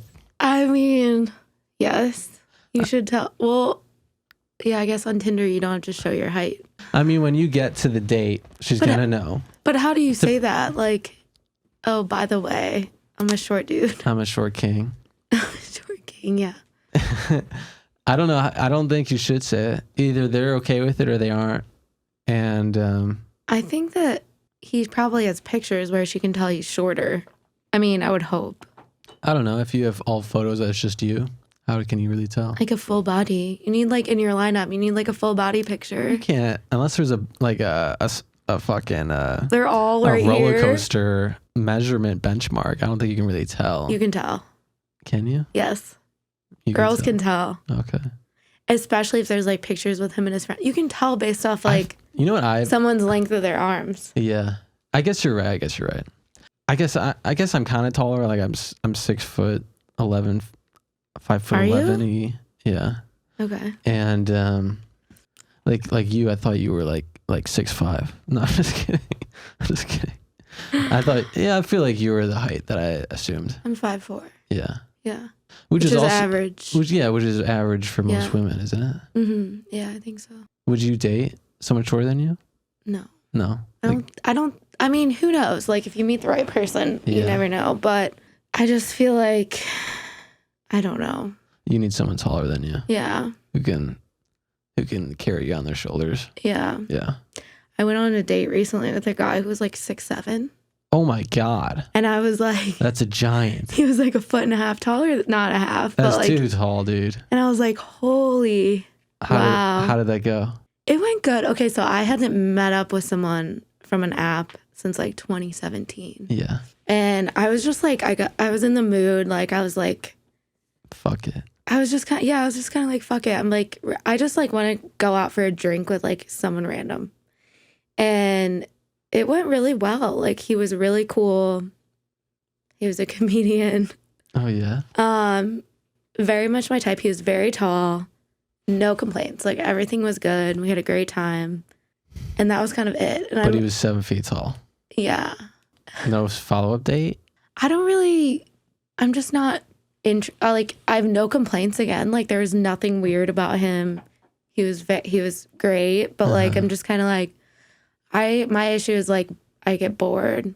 Well, it's really hard to keep interest from the apps. Yeah. The apps, like how interested in someone can you really be just off some profile thing? Yeah. You know? And they give you like the prompts or like you can maybe start a conversation based off something they're doing and some photos or something. But it really is hard to kind of shoot the shit through the text and stay interested. Yeah. For me, it's like I just, once you kind of know everything about someone, then you're like, okay, well, there's nothing else for me to, sounds so bad. But like, I I like someone with a little bit of like, you know, you have to like get through Yeah. the layers. Right. Well, yeah, you need someone who's interesting, man. Yeah. And so many people on these apps are so boring. Yeah. I don't think, like, after I went on that date, I deleted Hinge. And I was like, I'm not because it went bad, or anything like that. I just was like, it's too much work. That like did enough for me for a while, you know, like, so. No more dates for another 5 years. Well, I have been on dates with the guys I've like met out. I feel like meeting people in real life is the move, dude. It is, but I've also been, I've been on some weird dates from like meeting people out at the bar because it's like, you don't really you don't really know who they are. Yeah. Well, think about like before the fucking apps, a bar was where you would meet people. It's where you would meet your friends. It's where you would celebrate events. It was where everything happened. Now it's like it's more more diluted in terms of just other entertainment routes, you know? Yeah. I don't know if I'd really want to meet someone at a bar. I don't think I do either anymore. Yeah. I don't know. I mean, again, like your fucking sister met someone at a bar. Yeah. And you don't know who the fuck you're gonna meet anywhere. You just run into them, something clicks. Either you're hella attracted to each other or you're not.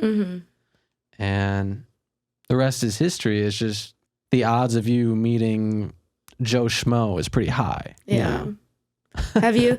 Have you like been on any app dates? My ex-girlfriend was from Hinge. We met 4 or 5 years ago. Oh, wow. Okay. And that worked out. Yeah. For a little while. Yeah. Yeah. Again, there's people finding love every fucking day on the apps, dude. Yeah. There's just so much sifting. And you can only sift without getting bored and tired for so long. Also, you can't really get a sense of like you have to be able to like read someone's like energy. Yeah.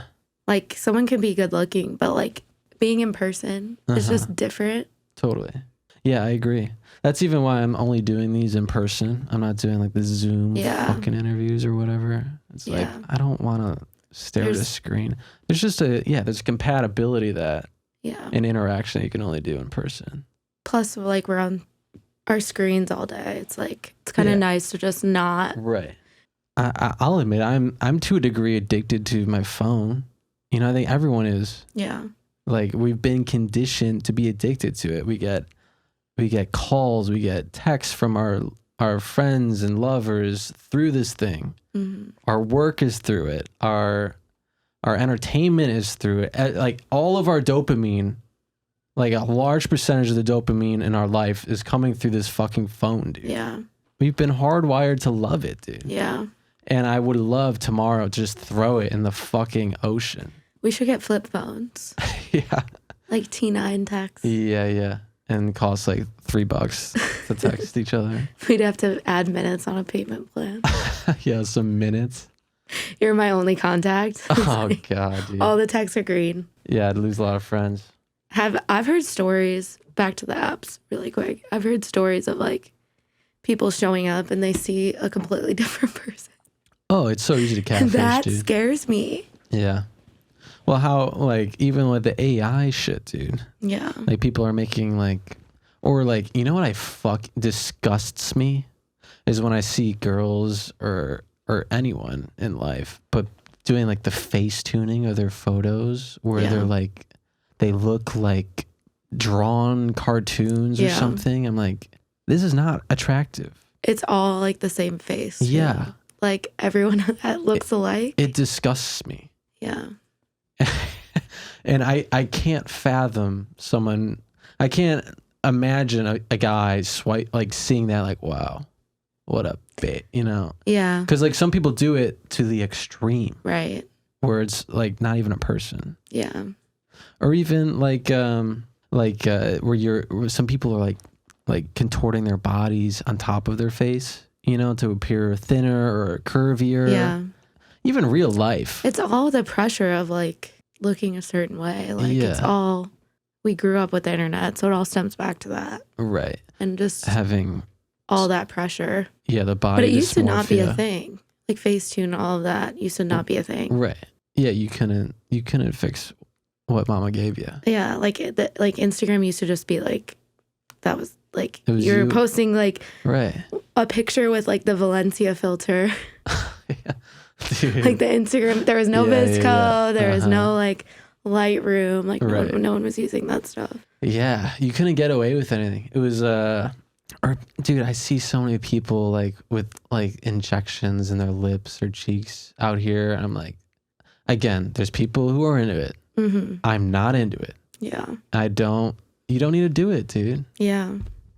I mean, for that, those things, like if it makes people feel more confident, it's Yeah. kind of like, it's not bothering me. So I support people like doing whatever they want to do. for sure. It's not for me. It's not for me. But Because they all start to look the same. And I don't know why that is. mhm. I don't know all the They logistics. all have the same doctor. Yeah. Like everyone's lips like look the same. And like you see like older women who have been getting it for a long time, and they have some facial structure where it's like they all start to turn into the same face. Yeah. And I like Joanne Rivers, you remember her? Where like before she passed away, she looked like a Yeah. Like big Ange. like a plastic shell of Yeah. whatever she was, man. It's sad. We Yeah. also don't know like the long-term effects, like all the shit people are doing now.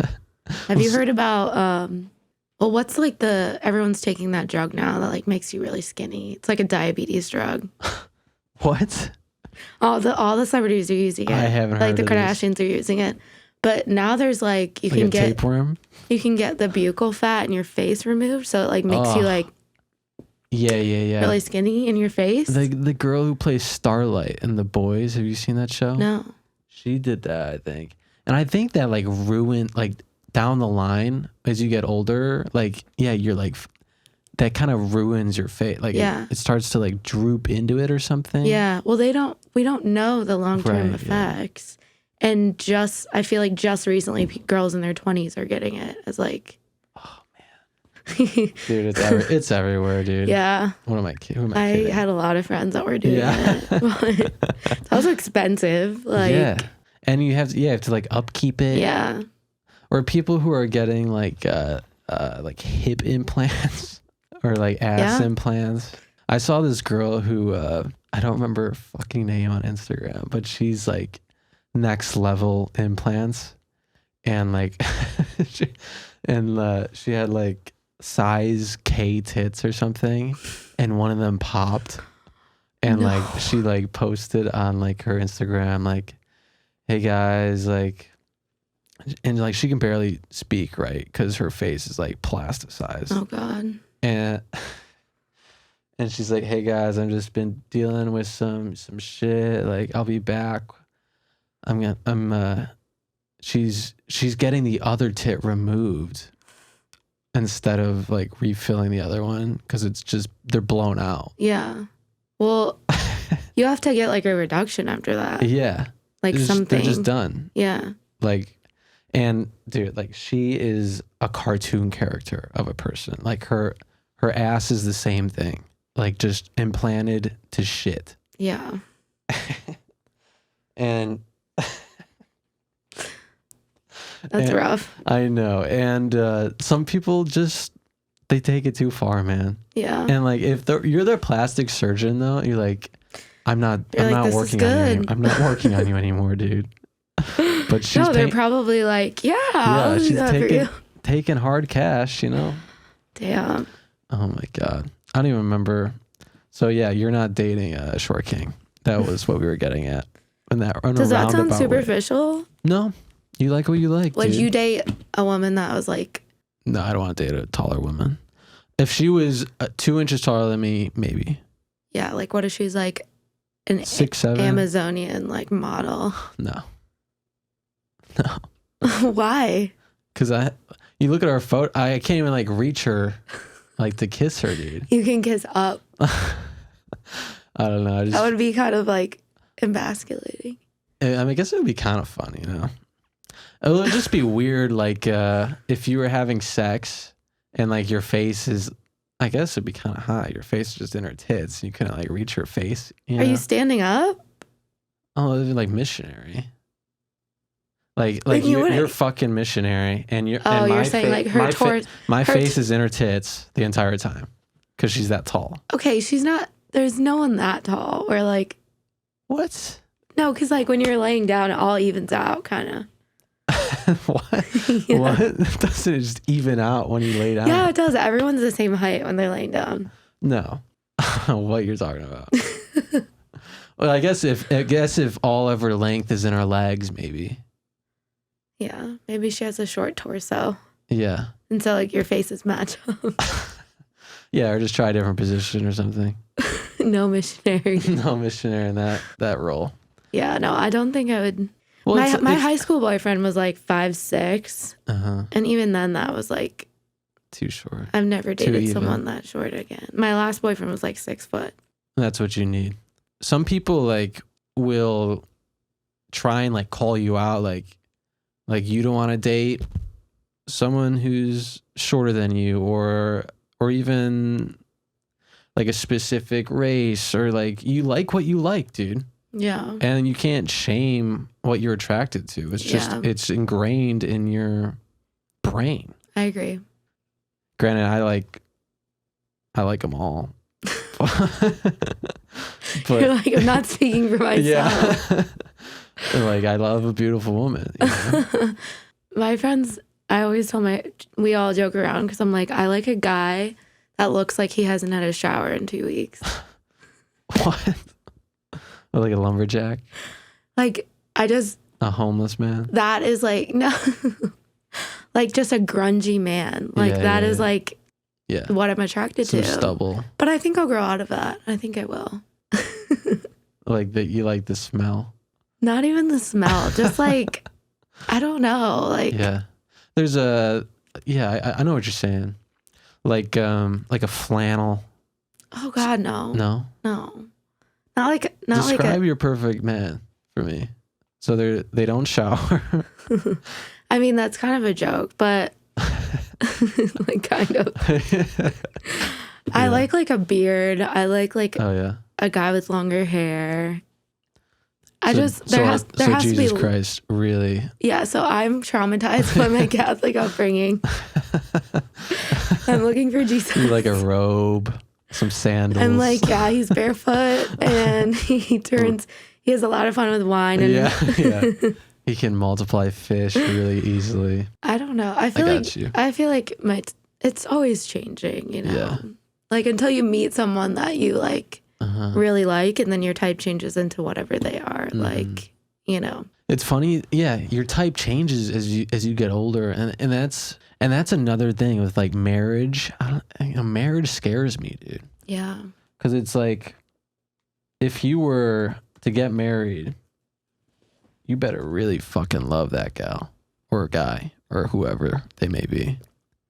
Yeah. Or you love them that much, you don't mind them gaining weight, changing their hair color, changing their passions, where they want to live, you know, like you have to compromise a lot. Definitely. Yeah. I feel like I'm constantly like reinventing myself too. Yeah. So it's kind of like maybe that's just in my own head. Like if you're with someone forever, they have to like really commit to all those different stages of like who you are. Mm-hmm. And you don't even know what it's going to be. Like you can't prepare them for it and be like, in 5 years, I'm going to decide that this, and this. Like, and then, God forbid you have kids and then you're just locked into it. Yeah. Or not. And you just don't give a fuck. It really scares me too. I don't know if it's in the cards. I don't know if it's in the cards for me. And I think that's our generation. We look, our like generation of kids are just looking at marriage a lot differently than our parents are. I think people get married for a lot of different reasons, but a lot of people, it's just the commitment of like, even if they don't want to have kids. Yeah, a monogamous commitment. Monotonous. Monogamy. When was your last committed relationship? Recently? Yeah. We ended like right before I moved here, and it was on and off for like 6 years. Whoa. Yeah. 6 years? Yeah. It was kind props of, to you. I mean, but it was very messy. Sick. It really wasn't. Yeah. You dipped out and just put a cap on it. Yeah. There was a lot of Drama that went into it. But yeah, I feel like moving here kind of put an ending on it for good. Dude, relationships are tough, man. Yeah. When was your last, like, what's your longest relationship? My last one was like 4 years. 4 years is long. Yeah, we broke up like 3 months ago. Oh my God, are you okay? I'm fine. Yeah, we're still friendly. We're still talking. Do you feel like you learned a lot Yeah, about yourself? 100%. Yeah, before that, I was in a relationship for a year and a half. I feel like my entire life has been a string of long-term relationships too. And I've been like a serial monogamist. Really? Yeah. That surprises me. How so? You seem like a free spirit, like, Yeah. but you are a Virgo, so. Totally. Must be your moon sign. Yeah. I feel like I just need some time being a single dude for a little bit. Yeah. It's been 10 years, I would say. 27, 28. Since I've been single. How is that possible? You go from like one to the next. When I was like younger, it was kind of like 2 months single and found someone. But now it's like, I don't know. That's not long enough. Yeah. I feel like I like being with someone. Really? I feel like I operate smoother when I have someone with me. But I think that's a me problem. You know? I don't know if it's a problem, but Yeah, I don't think so either. yeah, I don't think it is. I just like, I don't know, man. I like companionship. But I also feel like, especially at this stage of my life where like so much just feels kind of up in the airy with my career, I feel like I need to be on my own for a little while. Yeah. You know, do you feel like that being out here? Or, I mean, you're on the prowl. No, I've been on like 2 dates since I got here a year ago. 3 days. I had never lived alone. That was another thing for me that was new coming here. And that was a huge shock for me to not, like in Chicago, I had a whole group of friends. We were very tight. Here, it was definitely lonely when I moved out here. I think it could have been easy for me to be like, oh, like jump into this relationship with this random person. But I feel like I am at my best when I'm alone. Like I still haven't met someone that makes me like a better version. Like maybe this is really honest, but like all the people I've dated in the past make me like, kind of like a worse version of myself or just drag me down a little bit. And that's probably all me. Like it's just me like. Well, relationships are time consuming, dude. Yeah. And they're energy consuming. They're money consuming. I mean, when you're broke, which I kind of am, but not broke. Same. Not broke, but I am. Yeah, it's expensive out here, dude. Yeah. Yeah, to maintain a relationship, especially if you start dating someone who's a higher wealth bracket than you, and they're expecting you to be able to spend money on dates frequently. Like for me, I would have to be with someone who's on an equal playing field, you know? Yeah. Like I couldn't be going to the club every weekend. Yeah. I mean, I think that's more of a guy thing, which What is? Like thinking that way, because I think for girls, I mean, I've never thought about that really. Yeah, it is something to consider. Well, it's also too though. I mean, if you have someone living with you, you can split the rent. Yeah. So it's like the two sides of that coin. Dude, it's so expensive. Like I have my friends in Nashville and Chicago that complained to me about their rent that they're splitting with their partner, and it's like literally 1/3 of what I pay here by Right. myself. I'm like, Yeah. that sucks. I hear you, but also I'm you're preaching to the choir. Like Yeah. I'm not. It's just so much easier when you have someone to split the rent with. Like It really is. I mean, that's kind of why I've like put myself to the grindstone a little bit in the last few months. 'Cause my rent doubled with my Double? girlfriend moving Oh. out. oh, okay. You just got to work harder, and it kind of makes you a better person in its own Yeah. way. It makes you stretch harder than you were before. Hmm. Even like this podcast thing, like I don't know where the fuck it's gonna go or anything, but it's just helping mentally. Like just being able to talk to people. It's like my own therapy, dude. Totally. Like when I've been having people come in like every day or so, and just to like hear their woes, just share our outlooks on this fucking shit show of a life we got going. Totally. Yeah, I mean, like everyone's got some type of struggle or some dating issues or whatever, and it's obviously fun to joke about, but it's also like you need to talk about that shit. Yeah. And it's so easy for me, even like before I was doing this, like I keep a lot of shit up here, dude. Like I do sometimes go hit the notes app with ideas, but I don't sit on there very long. Mm-hmm. It seems like you're chronicling some thoughts on there. Yeah. And that's how my ex was too. And I think a lot of girls journal. I think a lot of guys don't. Yeah. And need to. And probably should. Yeah. Do you feel like the men here are different than Chicago? Do you think they're hotter? Not even. No. No. Yeah, you like the They're all kind of the same to me. the scraggly Chicago kind of men. Not even. Like I feel like you can find that out here if you look for it. Like on Skid Row. that's where I'm going on my dates. Yeah. That's a cheap date right there. Yeah, he's at my level. I don't really see a difference, really. Yeah. I feel like, not to say like all guys are the same, but I don't know. Mm. It's not a priority in my life right now. Yeah. So I don't really give it much thought. Sure. But do you think girls are different? Yeah. In what way? A lot more vitamin D out here. Mm-hmm. You think they're hotter? I don't want to say hotter. I'm definitely attracted to the Cali girl vibe out here for sure. That kind of like laid back. Yeah. Yeah. Even like the way some of the people talk out here, I'm kind of into. It's a little slower, a little more nonchalant. You talk very slow. Like, Yeah. it's a good thing. Like, you're very like thoughtful with your responses. Uh-huh. I think that's a skill. Yeah, I'm working on that. I was talking to my sister. My sister was on my podcast recently. Oh, that's fun. And How old is she? she's 7 years older than me. Okay. How old are you? 27. Okay. Me too. Yeah. Hell yeah, brother. It doesn't feel good. Where were you born? Where? Yeah, what hospital?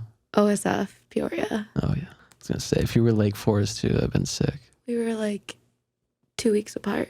Virgo gang. Anyways, what was I talking about? Your sister was on the podcast. Uh-huh. She... Oh, yeah, we were talking about how we talk versus Chicago in here. And yeah, Chicago people talk a little quicker and a little higher. And yeah, out here people are just, like, hey, how are you doing, man? Yeah. People take forever in the fucking lines at like the coffee store because they need like 15 ingredients. Mm-hmm. And yeah, I don't mind it. I feel like, again, like I came here with kind of an ambitious nature. So I'm always kind of on the go or moving a little bit. But sometimes I need to kind of like just like accept like things should be a little slower sometimes. Yeah. And I get in my head a little bit like, oh, I'm not doing this right now. I should be doing that too. I need to edit this right now so I can get this out. Then they're all self-imposed deadlines and little judgments, that no one else is thinking about. And but that's also kind of the drive that keeps me outputting something. Yeah. They're like projects that you give yourself, Yeah. like this podcast. Right. But also you said earlier, you're like, I don't know where it's going to go, but like, that's not really the point of it. Right. You know, like Yeah. for you, it's kind of like therapy. It's like the process of it. Yeah, and like dude. taking time with it, being slow with it. Like, not that you're being slow because you're interviewing someone every day. But yeah, that's definitely a real thing out here. I remember my first day on like when I moved into my apartment and I walked to get coffee. Mm-hmm. I was walking behind these people that were so slow. And I was like, Hurry the fuck up. I was like, because, you know, in Chicago, you're just like Everyone's got to be running somewhere. around, Yeah. everyone. Yeah. So I get what you're saying. But you have a good cadence to Do how I? you, yeah. Like my voice. Yeah. Yeah. And just like thoughtful. Mhm. I feel like also like when you start seeing yourself talking on camera, you see shit that you want to change about yourself. And I guess that's good. And you start to kind of perfect your conversational abilities. I don't know. I'm not Conan O'Brien or anything. But I'm Not not yet. I wish I was Conan O'Brien. I love that guy. Like even comedians, some comedians are so poignant on all their thoughts, and I want to get more comedians in here because some of them have a way of looking at things and talking about things that I don't know, I can't grasp. Like all of our brains, like not everyone can draw like you. It's like what were the stages of influence that led to you being you? Mm-hmm. I think it's a lot to do with probably how your parents talk to you. Yeah, like the little stimulants that your parents, like even just like leaving the TV on while they were not giving you any attention. It's probably like the shows too, like Yeah. whatever you're exposed to. What were your shows growing up? I love Cartoon Network. Yeah. I don't know. Nothing like popped out. I remember I had a birthday with SpongeBob pinata. I don't know why we had a pinata. I'm not Hispanic. It's just kind of a thing to do. It's a Midwest thing. Yeah. When was your last birthday party? My last couple birthdays, I've had like gatherings. Yeah, like I buddies. like my one that I had last year, we like went to the beach and did like a little picnic. And it's just always like whoever can show up kind of thing. You feel kind of like a selfish asshole, like throwing yourself a birthday party. But it's like an excuse to do something. Yeah, you should. When was your last? Oh, man. I don't know. What do you normally do for your birthday? Nothing. Nothing. Dinner? I guess, I haven't done this in a while because I wasn't in Chicago. Yeah, I guess dinner with a girlfriend or whatever. I forgot you were like wifed up every time. I know. But back in Chicago, my family would spend, because my birthday is like Labor Day-ish weekend or whatever, and spend the weekend in Wisconsin. Mm-hmm. And there was a county fair called Walworth County Fair that we would that I loved going to because I would go to like every weekend. That was my birthday, and it was just like the most trashy hick fair ever, dude. It was like pig races and just like farm animals. It was just fun. It was just so it's just such a different lifestyle. Mm-hmm. Like people were selling like deep fried cheesecake and shit. Sounds very Wisconsin. Just garbage, dude. But I don't know. I haven't really had a birthday party other than doing that. Yeah. Kind of sad. Yeah. Maybe this is your year. Yeah. Should we do a joint? Yeah, the Virgo party. Virgo party. I always get myself my own cake. Only Virgos can come though. The vibes would be so bad. Yeah. Everyone's just like, no one's talking. Everyone's like in the No, corner. we would be talking. Yeah. Or it could be only earth signs. That would be pretty fun.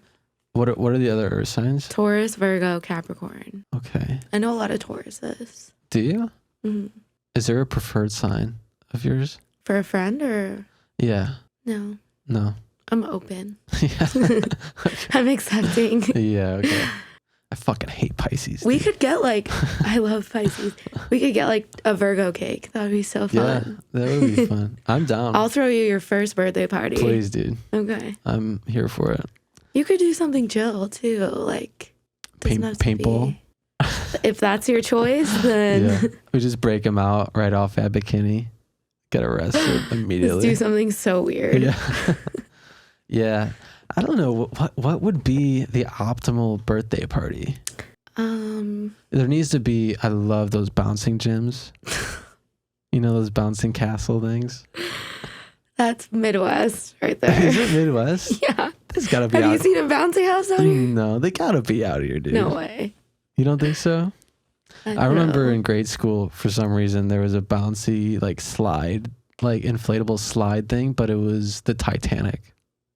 And thinking back on it, I'm like, it's kind of poor taste. Yeah, a little bit. It was like the sinking Titanic, and people would slide down. Oh my god. Yeah, Damn. yeah, I can remember we would get those like for our backyard parties, like Yeah. people's back, like it was like a thing. uh-huh. If that's what you want, like That's all I we'll want. make it happen. And a giant Virgo cake.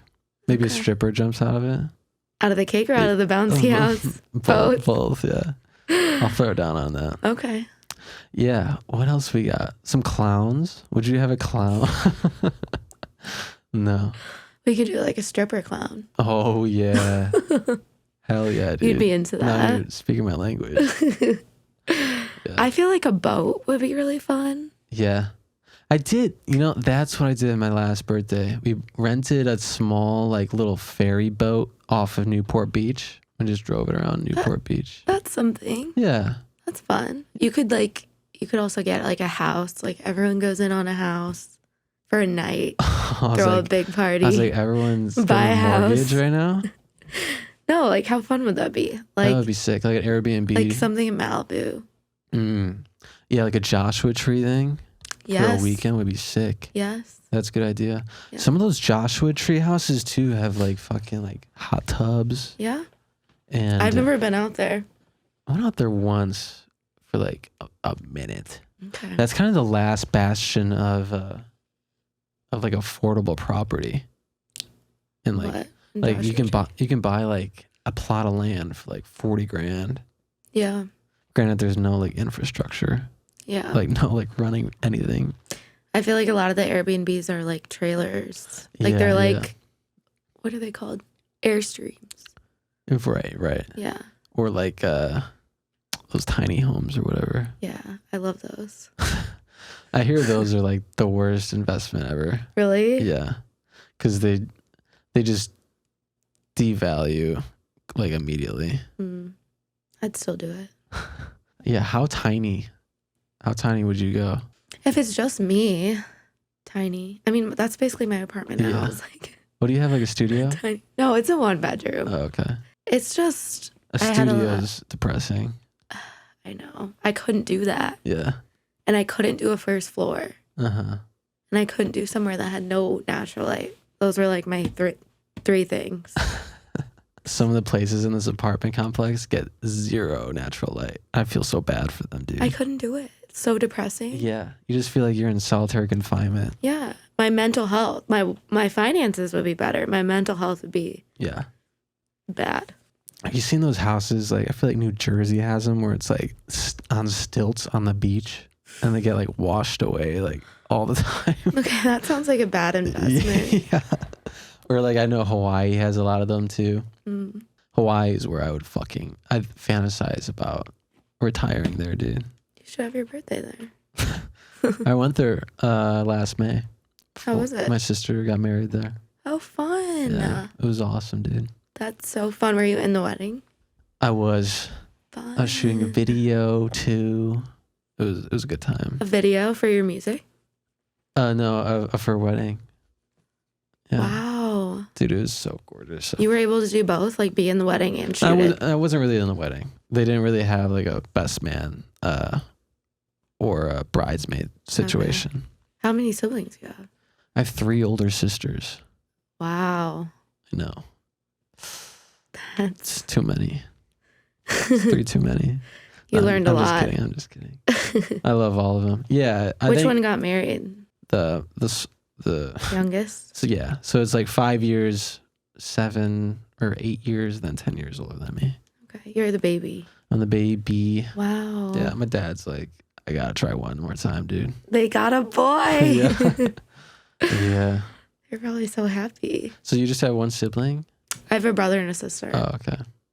What are you in the lineup? Youngest. Yeah.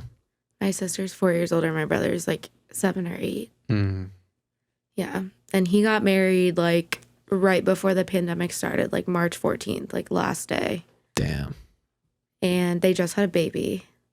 I have a niece. Oh, wow, dude. Yeah. My first. What's her name? Sophie James. Oh, that's cute. Yeah, she's a cutie. Her middle name's James? Uh-huh. She was named after my sister-in-law's grandpa died like 2 days before she was born. Oh, jeez. So don't make fun of it. Yeah, I'm not. I'm just kidding. And then my sister got engaged like right before I got like moved 12 here. names, by the way. So it's Yeah, you have It's no chill. room to talk. it's nice to have a sibling with kids, and like you can get the raising kid experience secondhand, Mm-hmm. but you don't have to do. You don't have to You can commit, leave. for sure. Yeah, dude, they're loud. Kids are How fucking many loud. nieces and nephews? Oh, do just you 2. have? Okay. It's a niece and nephew. My oldest sister has a pair of twins. Cute. Yeah. It's a boy and a girl. Yeah, So cute. Gwenny and Mikey. That's very cute. Yeah, they're very smart too, which scares me. It's How, like, I don't know. You can have conversations with them now. how old are they? They're like 6. I mean, think it back when you're 6. You're talking Yeah, for sure. pretty solidly. Yeah, dude, kids scare me though. Yeah. That's a burden. Marriage scares me, so I'm Yeah. just like, I can't even think about kids. Yeah, Don't even I know. bring that up. I know. I know.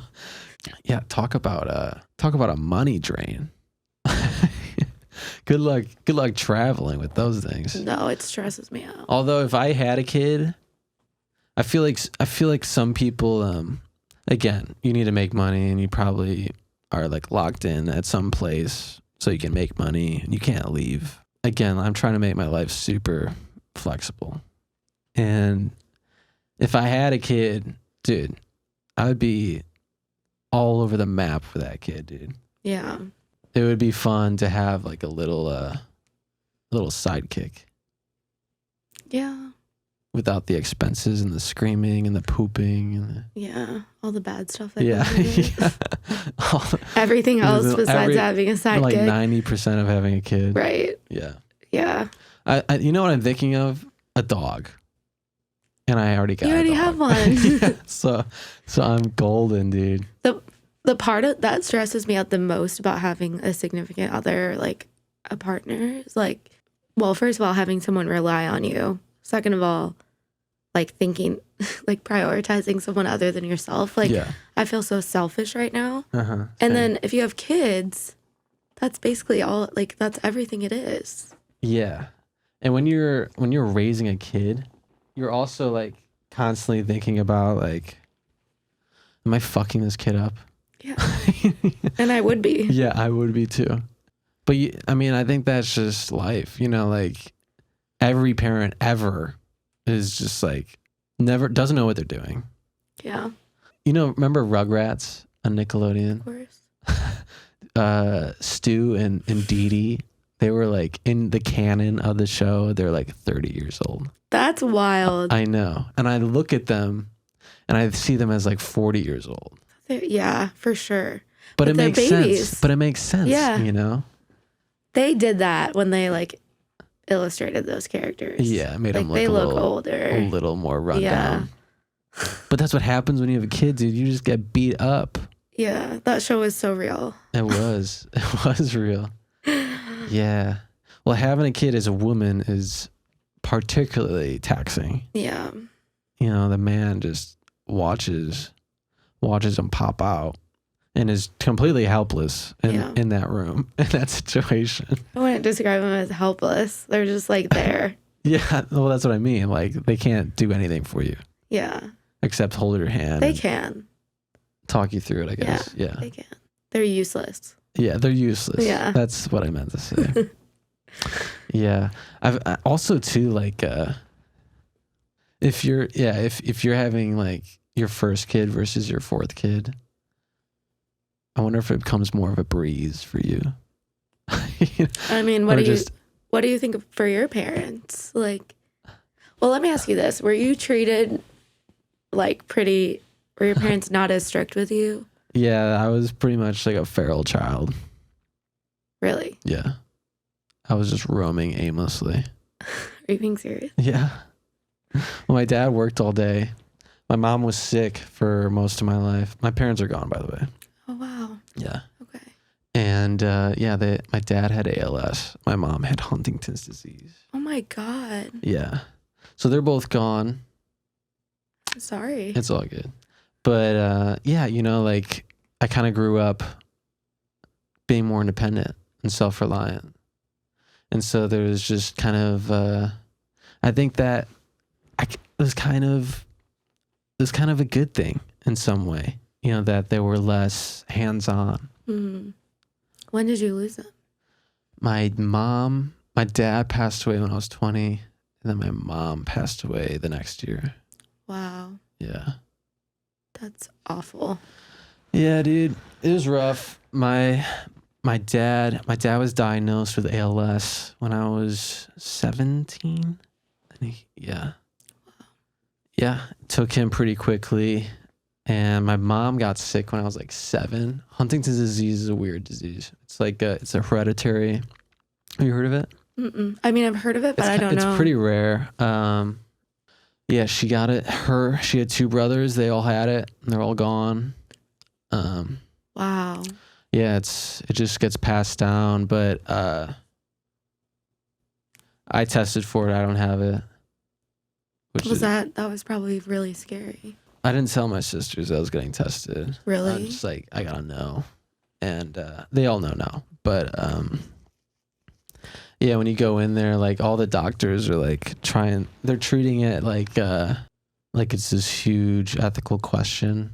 And like they want, because once you get the results, and if you find out that you have it, then it's like this whole situation, because it's like now you gotta figure out your future plans more than before. And I kind of grew up my whole life thinking I had it. And that's kind of been what's led me down this path of like, I don't want to waste the time that I got, For sure. And yeah, losing them was tough, but it was such a slow process of losing them. It wasn't like a out of nowhere thing. Yeah. And, I grew up like having to feed my mom, like taking care of your parent. Yeah. And so there's just kind of, there's just an independence I had to grow into pretty early on. Yeah. Wow. I can't imagine. Yeah. Do you feel like it brought you and your sisters? Like, are you all pretty close? Yeah, totally. That's good. Yeah. Yeah, we're all pretty tight. Yeah, I couldn't imagine doing that as like an only child. That'd be fucking brutal. Yeah. I had a big family, even like on my dad's side and mom's side. So it's like there is that support system. Mm-hmm. And like funerals are big funerals, and funerals are funny because it's like you get to see how many people cared about them, Mm-hmm. and like who's turning up, who's showing up, and you don't even know like anyone's showing up for them. You're probably like meeting people that you've never met before. Exactly. And I don't know, I've been going to funerals forever. Mm-hmm. That just kind of impacts how I treat the day to day, Yeah. Yeah, you treat everything differently. God, I can't imagine. Yeah. Are your parents still with you? Mm-hmm. Yeah, that's good. Yeah. They're like, they travel more than I do. They just retired a couple years ago. Nice, dude. And they're just kind of like I can't keep track of them. They're all over the place. Yeah. That's awesome. My mom owned her own marketing company until she retired, and she was a badass. Yeah. So I feel like sweet. I grew up in a non-traditional, like, I don't know. My dad was like a stay-at-home dad, and my mom worked all the time. So I didn't spend as much time with her. And that was like the complete opposite of every single friend I had. So having a stay-at-home dad, that's my jam. That's more. That's what you That's want. more my vibe. I could see that for Yeah, I need that sugar mama. you. Keep looking. You'll find her in Yeah, LA. yeah. You're right. I gotta start hovering around Beverly Hills more. Yeah, just cruise. I'll be on Skid Row. You'll be on in Beverly Hills. Yeah, dude. All right, let's do one more bad advice. Okay. This is kind of interesting. I'm a 56-year-old man and my fiance is 35. She doesn't have children and I do. I'm torn between having kids with her because I love her and it will make the relationship stronger or not as I have 2 kids already from past relationships. I'm concerned that 56 is too old to have children. For context, we are middle income, not super rich, so I can't get nannies. When is too old? That's interesting because he's going to be like 80 when they're like 18. I mean, Mick Jagger is like popping out You're kids right, still, and he's dude. like 85. You're so right. Well, that's different because he has all the money in the fucking world. Yeah, but his kids are grown. His other 2 kids sound like they're grown up. Right. Well, 35, yeah. That's kind of a scary thing. Like as a woman, like you only got so many years to jump into that lifestyle. Yeah, it is. Do you think about that? Yeah. Not yet. I do, but it's just no rush. Like there's so Yeah. much time. Right. And you can like, I'm sure the 3D printing kids these days, you know. You know, They are. I'll just 3D print my kid. Yeah, it does stress me out. I think, yeah, if she's 35, she's probably like, well, my first question is, does she want kids? If she's like, It seems like she does. then, Well, let's say you're dating this dude. mhm. Would you? I don't know, man. Okay, if you were 56, Yeah, you're dating a 35-year-old, what would you do? yeah, I'd do it. You do it? Yeah, assuming I got cash. Yeah. If I don't have cash, I'm not fucking having a kid. If I was 35 and I was in love with a 56-year-old, I'd be like, yeah, let's do it. Like, Yeah. I mean, I think, I don't know. I mean, if like I wanted Brad kids. Pitt's like 56. 56 is not that old. It's not that old. Like when I was 19, I was like 50 so old, but now that I'm like gonna be 30 in 2 years, it's like Right. it's not old. No. You have a lot of Yeah. life left after that. Yeah, when you're younger, you have such a skewed perspective on that. Yeah. Yeah, 56 ain't that old, dude. Unless you like, I mean, like You don't know this. some people look 56. Yeah. you know what I'm saying? Yeah. Like the Rugrats parents. Yeah. Yeah. A little scraggly. I wish I could Again, get a visual. of this couple. Yeah. Can I you ask them to send in a picture? yeah, Just kidding. I will. I just don't think you should fucking have a kid if you can't afford one. Oh yeah, Like for love sure not. is irrelevant. Or at least have a like a network of family to help Mhm. you raise them. Yeah. My life would fall apart if I had a kid right now. Mm-hmm. It would collapse. Yeah. Like I could not take care of them. Yeah. I mean, maybe I could, like, if I sold everything. I also think a kid is one of those things, like rarely are people in like the perfect scenario when they like, I mean, Right, yeah. there's always something. There's never, it's the same thing kind of with moving somewhere, like moving to a new city. There's never going to be a right time. There's Yeah. never going to be a perfectly, Yeah. you're never going to be financially stable or Uh-huh. like have the best job. Like Yeah. there's always something. It's kind of the same with like getting married, having a kid. It's like, Uh-huh. Do I wait till I have 100K in the bank? it's like at that time, there's going to be something else. You're Yeah. going to have to take care of your parents or you're going to have to like move somewhere or like, like there's always going to be Yeah. something. Right. But I do agree with you. Like if financially you know that you're like not going to be able to take care of a kid, then Yeah. definitely not. Right. I don't know. You can raise a cheap kid. I was a cheap kid. Yeah. For you? I Yeah. think so. Some like off-brand cereals and shit. For sure. Yeah. Yeah. For sure. What was your off-brand cereal of choice? I don't know. Does Reese's It's- Pieces count? No. What is it called? Peanut butter crunch. That's what it's Oh called. yeah. Some like shitty Cinnamon toast crunch. cinnamon toast crack or something. Yeah, it's like cinnamon toast something else. Yeah, I don't know. Like, yeah, go to public school. Hand-me-down clothes. A lot of my clothes were like my neighbor's Your clothes. sister's clothes. Yeah, not even joking. I was wearing my dad's clothes from like the 80s. You really looked pretty cool. I did. Yeah, he had some sick tees, dude. Damn. I think it's also I'm kind of in love with the tee game right now. It's my dad had so many sick graphic tees from the 80s. That's cool. He's like your inspo. Yeah. Yeah, even like how else could you cheap out on a kid? Oh my God, there's so many ways. I was in aftercare, like Aftercare? What's that? Like after school? yeah, like every day because my parents were always like working. Because like, right. I think when my mom bought her company, they like put our house up for like, I don't know what that's called. Whoa. Like, yeah, like put a second mortgage on the house. like if it, like we could have lost our house. That's fucking business. Right I definitely did hand-me-downs for my sister. We like made all of our Halloween costumes. So like we never bought them. Yeah. And one year my sister was dirty laundry because it was a homemade costume and it was like a hole cut out of a basket. And then she put dirt on her face and like held a Clorox bottle. Nice, dude. Like costumes like that. Yeah.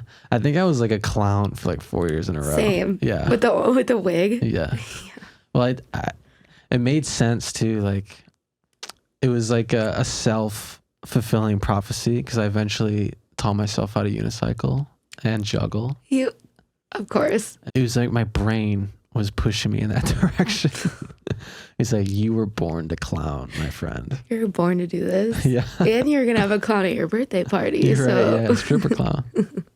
Some sexy clowns. It's meant to be. Yeah. Keeps popping up. Maybe that'll be my other side hustle. Clown stripper. No? You'd have to have the right outfit. Yeah. I don't know where you'd get that. Yeah. Whatever, as long as I have a little flower that squirts something on people's face. Something. Yeah. Something mysterious. Mystery liquid. Yeah. Yeah, dude. Oh man. Well, I think we've exhausted all of our clown fetishes for the evening. And I feel like we didn't totally solve this guy's problem, but I think it's his problem to figure out. I think my answer is yes. Yes, do it. One more in the oven. Is that what you're saying? Yeah. Yeah. I think it seems like he wants to. Yeah. And if his heart's in it and he really loves her. Yeah. Yeah. Sounds like Get it in. They can Get it in, my guy. Also, I think it's so weird. Like when people say they're trying to have a baby. Yeah. And it's just like, they're like they're doing it every night. Just coming. It's such a weird thing to admit. Just coming deep. And this dude is 20 years older than her, which is a little weird, but that's kind of hot. yeah. Okay. So I'm learning a lot about you, by the way. As you should. Yeah. Isn't this the point? Yeah. Okay. Well, Molly Cat, is there anything you want to like promote? You got some dope prints on your site? I don't think so. No. I'll send you like well, you follow my Instagram. You can tag me. There's no like new Mountain Dew flavors coming out that I should know about. The Mountain Dew flavors I'm working on right now are Baja Blast, which everyone knows and loves. Hell yes. Pitch Black is out now. Nice. And there's another one coming soon that I can't say. Oh, we can't even know about it? Damn. I'm not trying to get fired. Damn. Tell me off air. Okay. Fine. Okay. All right, Molly. Thank Molly you. Ketterer, not Ket. Molly Ketterer. ERER. All right. Thanks, dude.